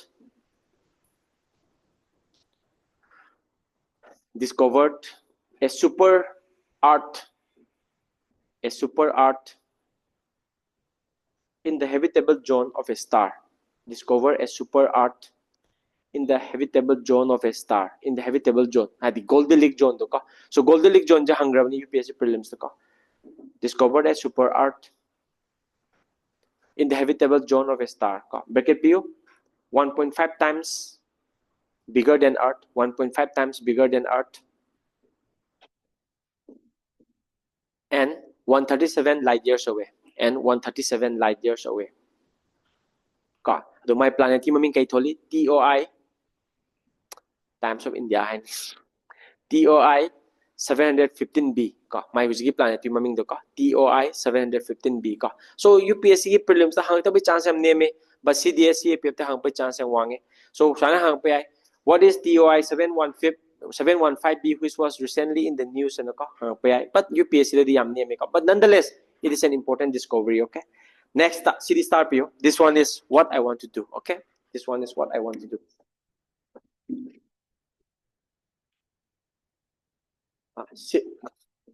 start you this discovery is very important it is not concerned with India or per se but or not even Africa it is concerned with South America South America South America the kadowi mayam laga lesson giveni hana kisu leram de kolom de na koina wari tai chume ka ada South America da koina kadowi hana gi khoida India da puthokpa se bimbet ka da puthokpa rock painting ke ka je khoina thengna driba ko so for the first time in South America for the first time in South America du sukai de no Patagonia Argentina ka mafam sida cave paintings thaina gi ka koina stone age ki ka cave paintings ma koina thengnei ba cave paintings ma when yengo picture ma do ka so many yam elaborate over cave paintings koina ngasagi koina Argentina gi Patagonia ji thengnei ba so she is important ne kai no she important no is ha matam sida first time in South America ne ka mogi este kai ka leiba ma du so koina anova relatively new ngata but cave painting je koina thaina gi thengna ba hai ta so makha de the earliest South America cave painting found the earliest adu maming do cave maming do important oi ka the earliest South Americans cave painting found si class to ko si class lo kanda important topic mo tawini ka the earliest South American cave painting found in Patagonia Argentina in Patagonia Argentina ka in Patagonia Argentina aduga current affairs se adi class the yauraga taraga sign notes ibase si film lebani ningjang bagi capability ang wang ni ko sana pawa na traga koina cannot to budi ko so the earliest South American cave painting found in Patagonia Argentina ka do makha de the cave maming do ka Cuba Hunul one ka so no you internet thibe ko maming du yeng ni ka Cuba ko CUE Cuba CUE Cuba Hunul one Cuba Hunul one ka sis Cuba the underline to start you sis ka important ka so UPSC prelims ta you will find anthropology question worldwide tagi hang pa yawni ka as an aspect of ngasai koina current affairs ta ka Cuba Hunul one makha de around 900 cave paintings thengnei ka around 900 cave paintings ka from 8,200 years to 3,000 years ka sigi sangba sigi matam jida mayamna laaga cave painting da yemba du ne ka from 8,200 years to 3,000 years ka around 100 generations ka from Cuba Hunul painting da around 900 cave paintings thengnei that is from 8,200 years to 3,000 years ka 100 generations around 100 generations ki wagi family mana toromba ka sis yare ka aduga last and this is the last the point of 2024 ki breakthrough the quite important ba breakthrough ma'am dugi marakta adu loikana koina back to basics ta torga dum chathagi ba topic ama this will be the last topic for today okay kayo no mala 2024 the breakthrough togiba breakthrough yam togiba topic ama haro it is quantum technologies okay so it is muna in way ma matar malen quantum technologies ngasi ko to diba quantum technologies ta ko ani tawni ani je kaino amana current affairs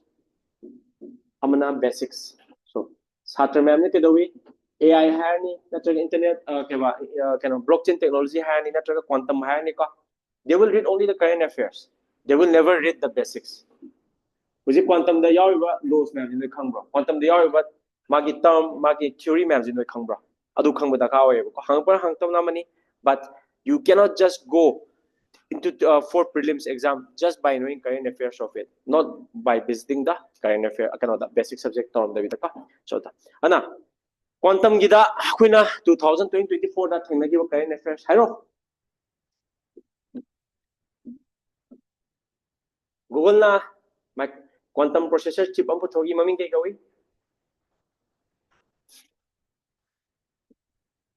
padre khabar jai khabar thari je magja re paisa okay so google na first da first dinate hana yam puthokre ka but magi na first oji kai na matam sida quantum gi qubits ki error je handa apoi no quantum gi da apoi weakness je kai what are the weakness we are having in quantum processor puthokna traga quantum computer puthokna apoi weakness le je kai na sigi qubits ma'am je so yengo sida classical computer na kai sin nai 0 and 1 sin nai da ka classical computer na 0 and 1 sin nai quantum computer na kai sin nai qubit sin nai which can be 0 which can be 0 or 1 simultaneously 0 or 1 or 2 this is the qubit ko ngasi kitang basic da tapi yo dana ko qubit hai kai no kai na sem qubit hai qubit se kai na sem hadi order po che kai na sem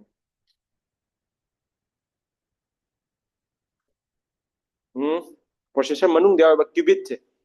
kai na sem ge 0 and 1 can be made by pulse electric nga la gana 1 ore mut la gana 0 ore quantum gi aduna classical computer gi 0 and 1 ja koina admai sem be ai ko electric pulse sem be ai qubit hai report quite the minimum information yaw de basic element of kano je quantum computer qubit cha kai na sem ge no manga qubit cha koina manga na sem be ai ko kano chok freeze na kai na ko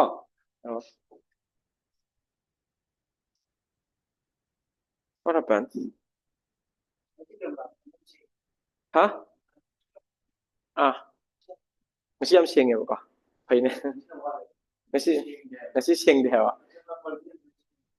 yani da yam could check see the kano see the tree ko but forget about it okay so classical computer da koina sin is kaino 0 and 1 sin ne ko quantum dagi magi basic information encoding to the poche kaino qubit ne ko qubit can be what qubit se koina 0 and 1 or 0 or 1 or and animak or ko and maze quantum gi properties kha change ga da ne qubit oi hai tar ga di gyan ta na ko and qubit se koina manga thu pa ya manga thu pa ya ko so na qubit se suppose IBM ko Google na qubit ama sin na ne ko and Honeywell go na qubit am sin na ne ko so ionized ion oi ba so quantum is again what is this quantum basic quantum mechanics ki basic se kan what is the basics of quantum physics ki basic se kan na hama tam se da atom na tra atom de han pick pa particles me am yeah atom se tra atom de han pick pa subatomic particles me am hai ne ko atoms or subatomic particles me am na same because they manifest different physical properties than the bigger Canada objects ma'am the ko adu and moi de yaw pot khal lay ko moi gi series de yaw pot mapan de yaw de pot khal lay ko like ya ke ba yeah superimposition entanglement coherence kain lay ko si na pi ni da na ko kai te yaw ge na ko and ke do ge ha matam sida moi ji ngasai akhoi quantum technology da quantum kano sembo matam Heisenberg principle ka no yaw dini ko sa da hoi na pira ke ko quantum gi da mai le na nam pha ba khang wi da ka wi but khang di khang ngo ko pha ro ko lu wi da ka wi de kano pa kha dam te la oi ba khang di khang ngo ko hadi si khang da na khoi na magi ko kai na first appreciate tong mo ko adu da so na qubit che manga oi be ai ke oi be ai electric current oi be ai electric current je ko superconductivity gi marak si da chen ba electric current je qubit oi be ai information qubit ki information pi be ai kai yu oi no ha matam si da quantum gi property yaw quantum gi particle the yaw the property superposition adagi the entanglement coherence ma'am yaw photon ani mark to bi atai di ke bi ion ni mark to bi ko aduga even hypothetical situation da bo ko crayon sanam lay ko arion sanam lay ko adu boy bi ko da hoi nem pi ge ko si ana hana kai ne fair sana yeng thok si quantum technologies da koina 2024 da koina active to gi po che kai no ha matam sida Google gi quantum processor chip Google ki quantum processor chip Willow habra sim puthui ka Willow ji puthui ka alai di 2024 dai na sum lak se ko 2019 da yeng se 2019 da ka yo 2019 da ka ai lai pa ba ji ai na to ji lai pa ba tak pi bani ko noi da ka 2019 da IBM ki world's first circuit based circuit based ka IBM ki world's first circuit based IBM ki world's first circuit based commercial quantum computers world's first circuit based commercial quantum computers world's first circuit based commercial quantum computers ka kay kawi maming Q system 1 kawai ka Q system 1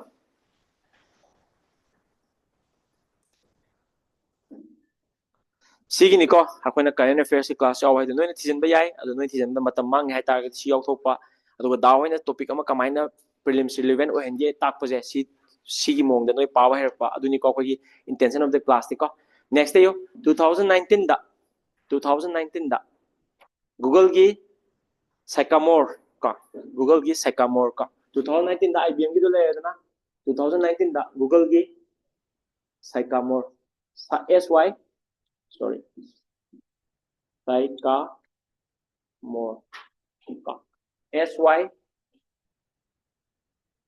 SY CAMORE ka Google gi Sycamore ka site yo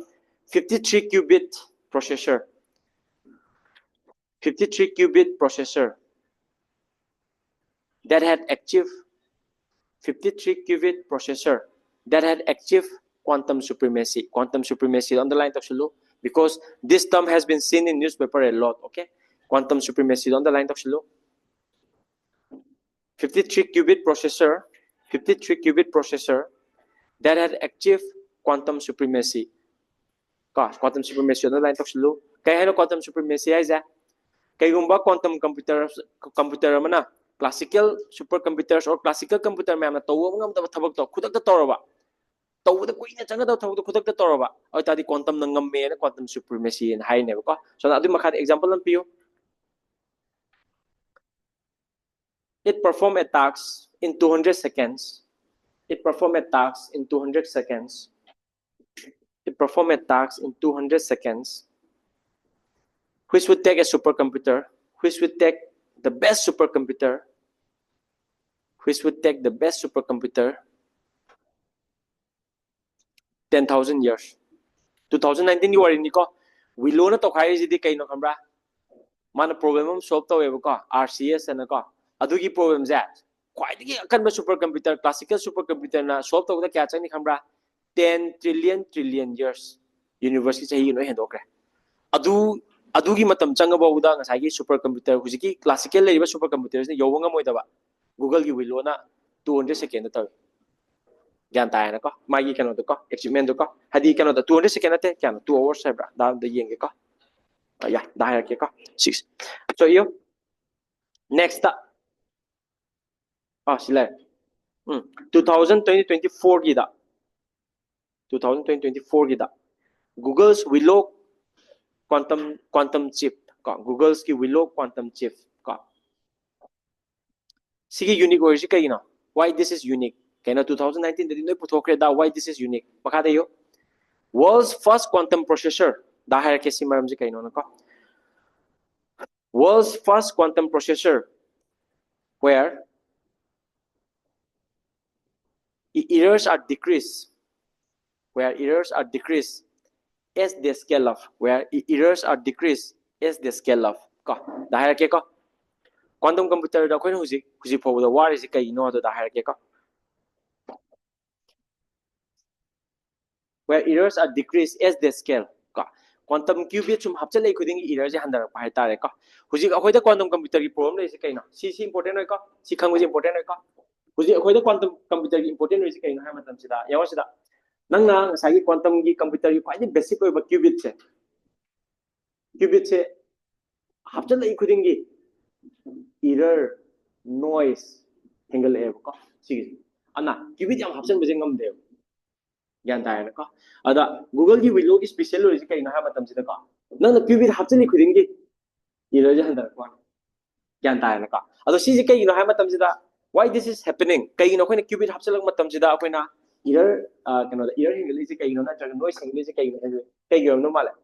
Ako na qubit yam hapchali khuding gi ko. Ako na qubit yam hapchali khuding gi hit oi be helak pa. Aduga mapan gi external pressure duna nasagi qubit ki properties ya quantum properties mangan ba like superimposition entanglement properties mangan ba ita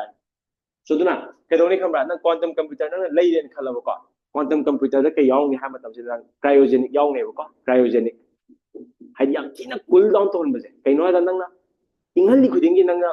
quantum gi kano qubit ma'am sa quantum gi magi properties like entanglement adai di superimposition noi mak ya ne ba kitang sara ba adu mapan gi influence kitang phanga ba noise ko kitang phanga ba ko qubit ma'am sa magi quantum ki property manga ke doi error rom thua ka ne janta ana kai wa quantum computer ma lei tar ga di cryogenic tor lak ka ne cryogenic ingda laga lak ka ne ko magi processor ma'am do ko adu to da ana willow ne important oi ji kai no ha matam sida willow de ke doi ha matam qubit cha hapcha lei kuding gi error je handal pai tai this is the like yam important oi ba breakthrough ne quantum technology de di ko ana makha de bi ba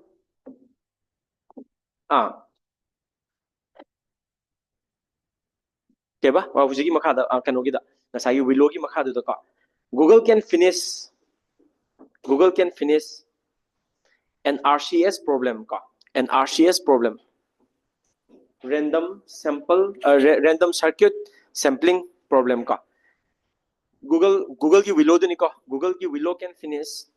RCS problem RCS itu kaino random circuit sampling ka RCS problem in 5 minutes which would take in 5 minutes ka which would take the most advanced supercomputers 1 trillion years, which would take the most advanced supercomputers 1 trillion years.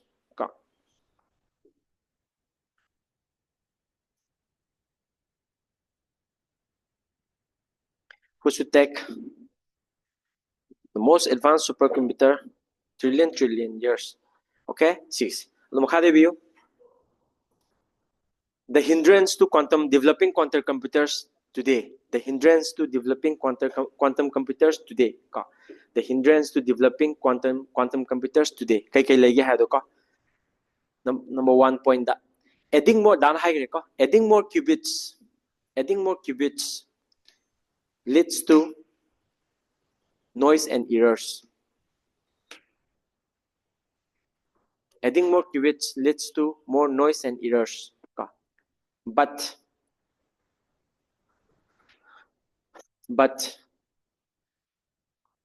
Google Willow has achieved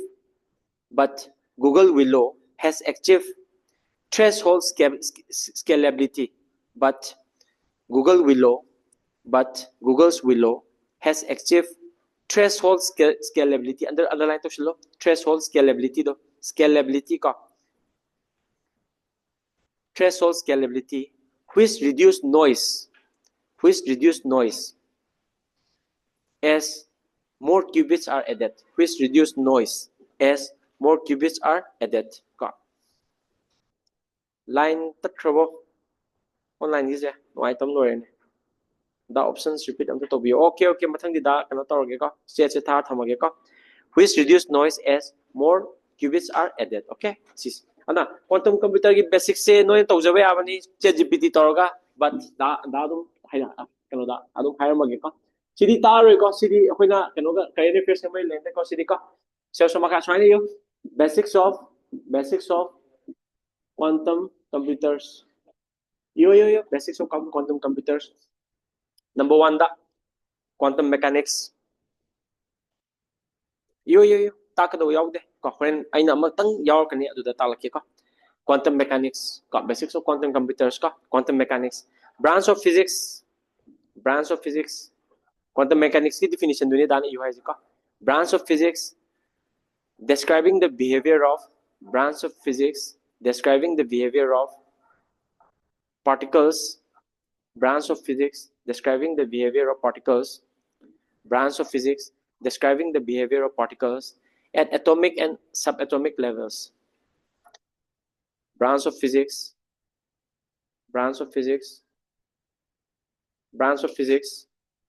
describing the behavior of particles at atomic and subatomic levels. Next, quantum state. Quantum gi kano matang da khangi hai target you have to at least appreciate these terms. Okay, quantum states. State of quantum system. Data or basics ni ko this is mostly physics. Okay, state of quantum system described by a wave function. State of quantum system described by a wave function. State of quantum system described by a wave function. Next you concepts and properties of quantum. Number 1 da quantum mechanics to matam da thaina tamgraba 11 12 ta tamgraba topic khara yawi adu myam jo khangadam. Number 1 da Planck's constant. Number 1 da Planck's constant So noina quantum mechanic current affairs pupa da pawa basic shaw the hour ko kem kana ko. So number 1 the Planck's constant site you a fundamental constant a fundamental constant a fundamental constant that relates energy and frequency. A fundamental constant that relates energy and frequency.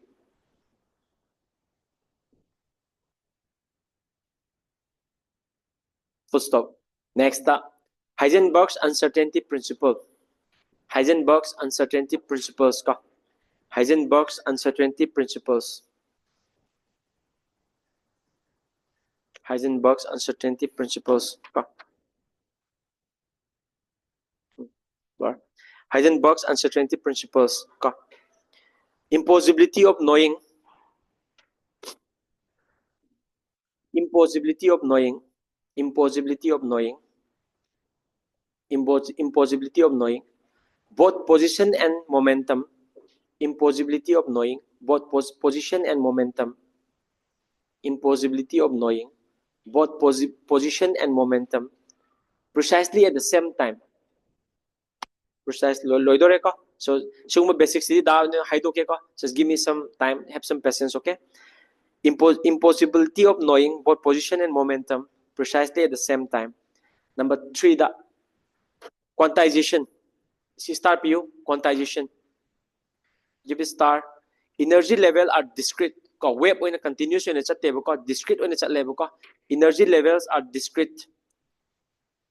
Energy level are discrete rather than continuous. Rather than continuous.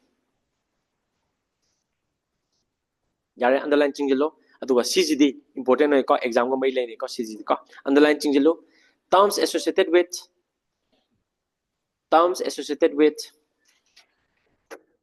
quantum technologies. This one is important, okay? Terms associated with quantum technologies. Number 1, the superposition. Superposition. So, someone nasagi ako na qubit na it can take 0, it can take 1, or it can take 0 and 1 simultaneously. Adu do ni superposition hai ko. Adu do si quantum gi quantum gi level kumdara kanda subatomic and atomic particles ko ni uye ko. But with conditions. Ako na kayo conditions to yogda talaga di superposition gi quantity mange mo da ko. Ana nangi quantum computer failure kani ba toro oye ko error hengala kani noise hengala kani ko. Adu do ni hai ko. So superposition, the ability of quantum system. The ability of quantum system. The ability of quantum system. The ability of quantum system. The ability of quantum system to be in multiple states. To be in multiple states. The ability of quantum system to be in multiple states simultaneously. To be in multiple states simultaneously until measured. So measured to dribo. Kudakta measure to dribo nang mana hana oiramo to kaino kangwebo ka. Kaino da it can be 0, it can be 1, or it can be both. Measure to kanda kayo ni Heisenberg uncertainty palakanda. Once you measure momentum, you cannot know velocity. Once you measure velocity, you cannot know momentum. But ani ama measure to dribo di ani magto nang kayo ge kangwebo ka. So do ni ma haining is ka. Next example de yo 0/1. 0 ebisai 1 ebisai 0 1 ebisai ka. So 0/1 ini yo. Example ni ka. Number 2, second concept entanglement. Second concept entanglement. Second concept entanglement. So entanglement ki principles yam thino weird roi ko. Yang sida entanglement ki principles si ne koi na speed of light ki idea define to we ko. Kaigumba koi na particle ani entangle oi rawa. Si particle so an putho ba university matai putho ba ka.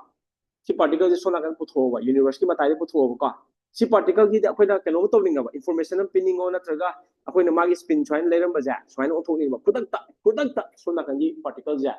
kudakta mai spin ju join othoro kane without the need for any physical medium gyan ta ba sigi jina koi kano sin na dori ba sigi jina koina quantum gi ke ba magi da description sin na dori ba mayamna kano tong rei ja communication de hack tong rei ja kano khamba sigi medium je thatlaga mana hack to one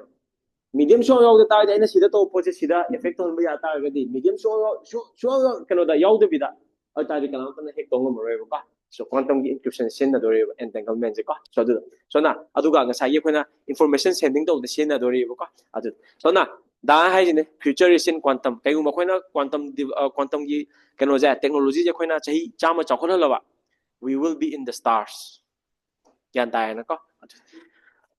so na entanglement you phenomenon where particles remain interconnected.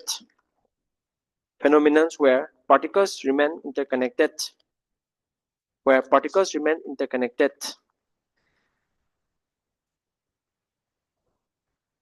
When the state of one state adi ungba khotpa positive oiba negative oiba magi state to ka the state of one affects the state of the other regardless of distance. The state of one affects the state of the others. The state of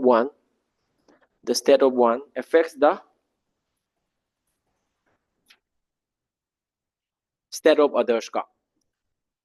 regardless of distance. Next up, quantum tunneling. Quantum tunneling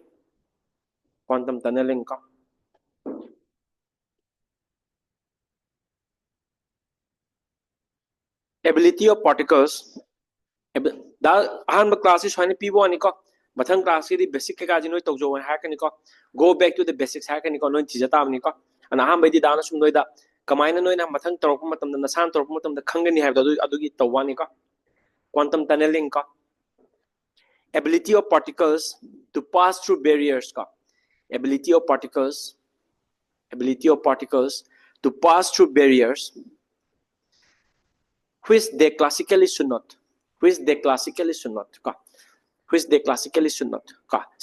so na am simple example quantum tunneling ki ka da hai ke ka so ai kuchina sida wall thom matam ai wall pass thom de na quantum da di kamra there is a chance that it may go on the other side yan ta ko quantum tunneling ko ba aduga asing ba ju ko kai pi ha matam sida ko one of a trillion times nang si khuje sum thom mo sida ko trillion times thom mo ko one time in suna kan follow kenya quantum world kan ta ado ko ne trillion time ni kamai thom ni si ko si na han ni ko hadi thom ba possibility im di lai ko quantum world ko nang i khuje suna ko ki follow ko gan ta ko adu ni quantum kenos tino ga ja ne ko adu next concept ta quantum coherence ka si ma'am je ko na quantum gi computer sao ni sin ma ta ni ko quantum coherence ka property of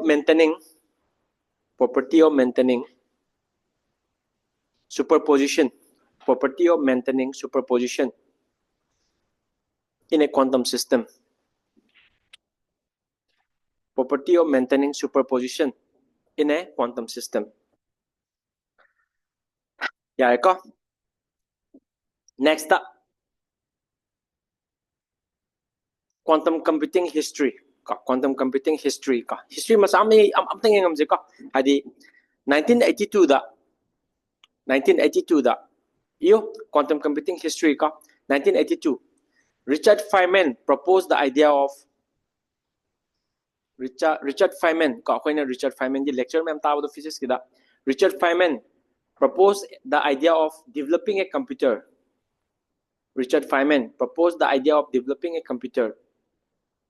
to simulate quantum system.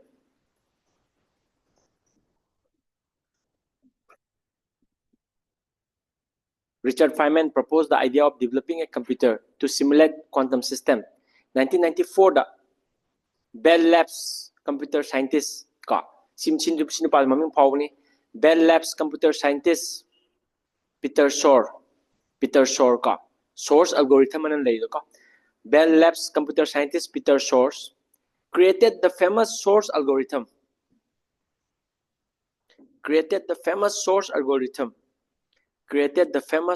algorithm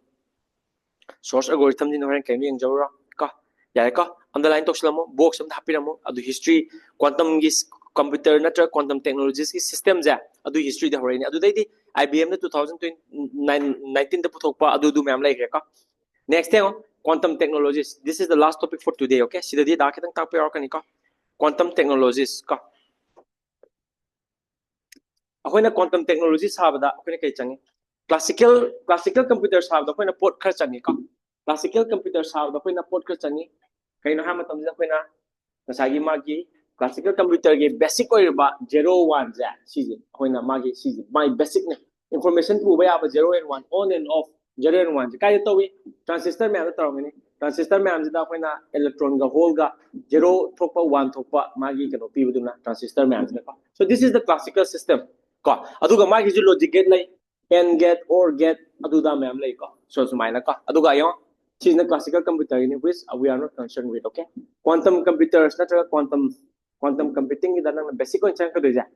0 1 ni type ta qubit change ko qubit it can be 0 or 1 yan ta na ko aduga next ko quantum gate ano change ko quantum gate ai kai no magi logic circuit nam sa na adu di quantum circuit ang change ko quantum circuit ko sama nai classical computer just that sigi system din kai no quantum gi properties chain ba port ma'am na tawba entanglement superposition coherence oi ba port ma'am same ba port na tane yan ta ko na first tayo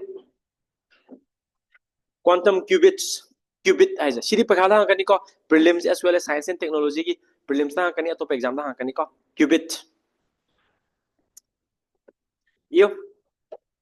basic unit of quantum information qubit ai ja kai no basic unit of quantum information ka so classical na ko 0 1 lai na ko quantum computers na ko qubit na lai ko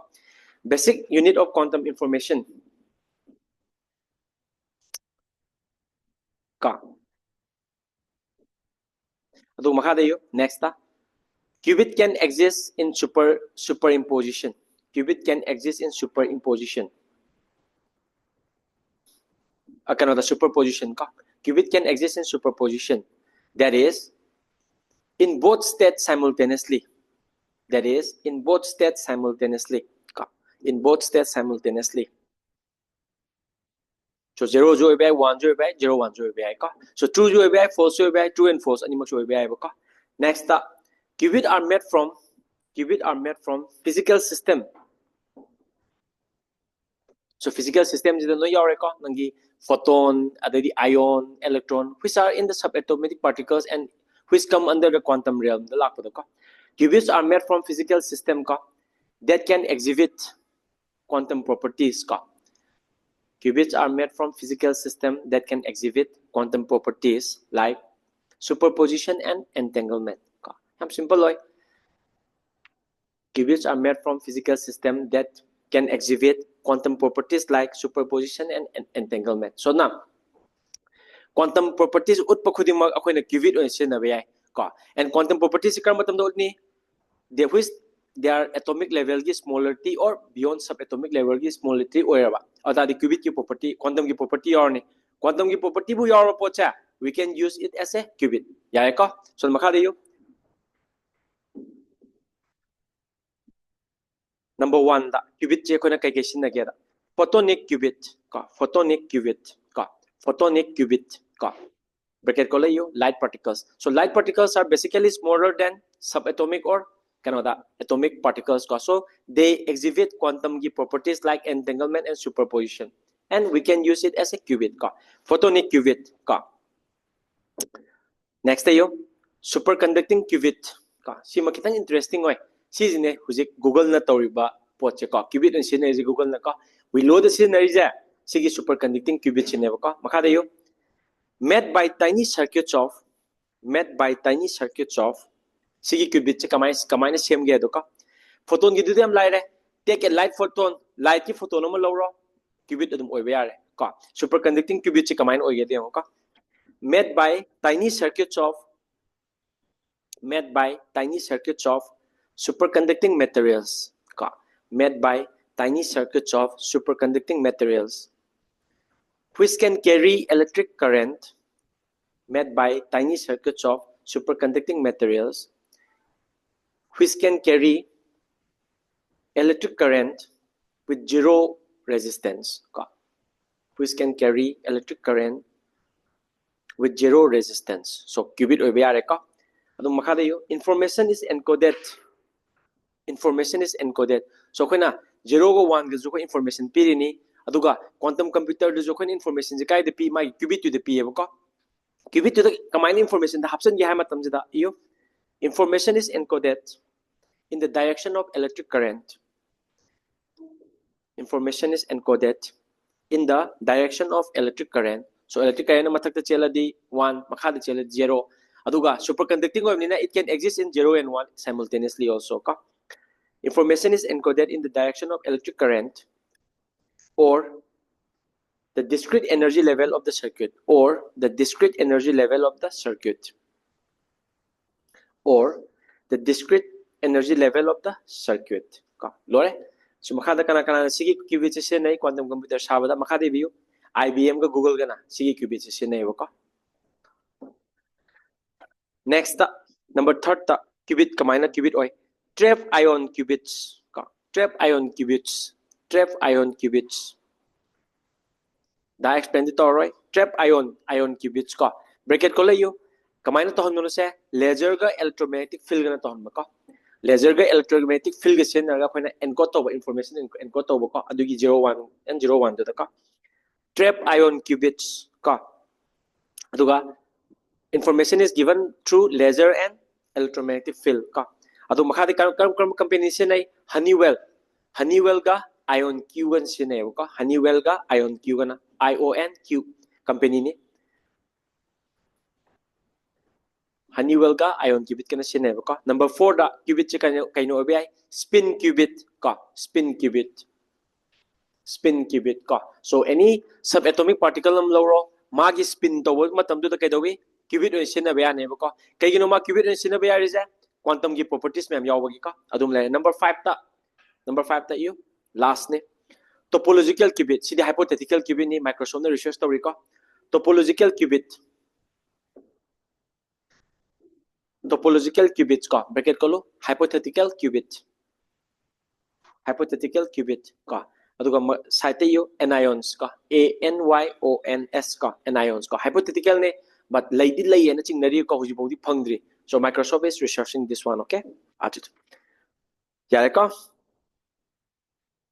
yare so similar so na so sina ngasai quantum gi lai re quantum gi kari current affairs lak pe ai huji ki quantum gi current affairs si kana kana kai ki puthoke lai re aduga India ki quantum mission si na mathang de tor si ka next session go next class ki ka India National Quantum Mission 2023 India's National Quantum Mission 2023 ka atut so adu ana dana haining is class ko dimok swaina toroi environment ki lakani governance ki lakani adagidi science and tech ki lakani history ki lakani geography ki lakani ko so duna ayam dino na padoi ni ko dagi di kai padoi no kai to no kamai na padoi no exam pattern kamai oi have do khang do ne ko adu yan ta so I okhina this type of class I don't think it is there in the YouTube or something like that, okay? Unique over class ne ko just appreciate it, okay? Adu compare to na nasagi pa do mem to pau adi nasai pa do mem do lepa ya de nasagi pa do mem do pau aduga class ki sina kano da class ki sina anchor oiraga kamaina pani kamaina cam sang na pani cam kari pani ko teni have do khangjal ho ko adu ne apchi kana kane ya ko so ngasi di first class ni yam ju tor ise aduga ngasi di kitang kaksu topic mem jinoi kitang kaksu kan oi re wait oi bo oi no ta do oi ko so adu do ana mathang common no topic ta di no jinoi ya kane ko adu ana online ni kambu dana dum sema mage si kano je ko magi video ka ka je ko na adu sem du bokti kitang this combination ko yeah see right yeah thanks for the class huh? Yeah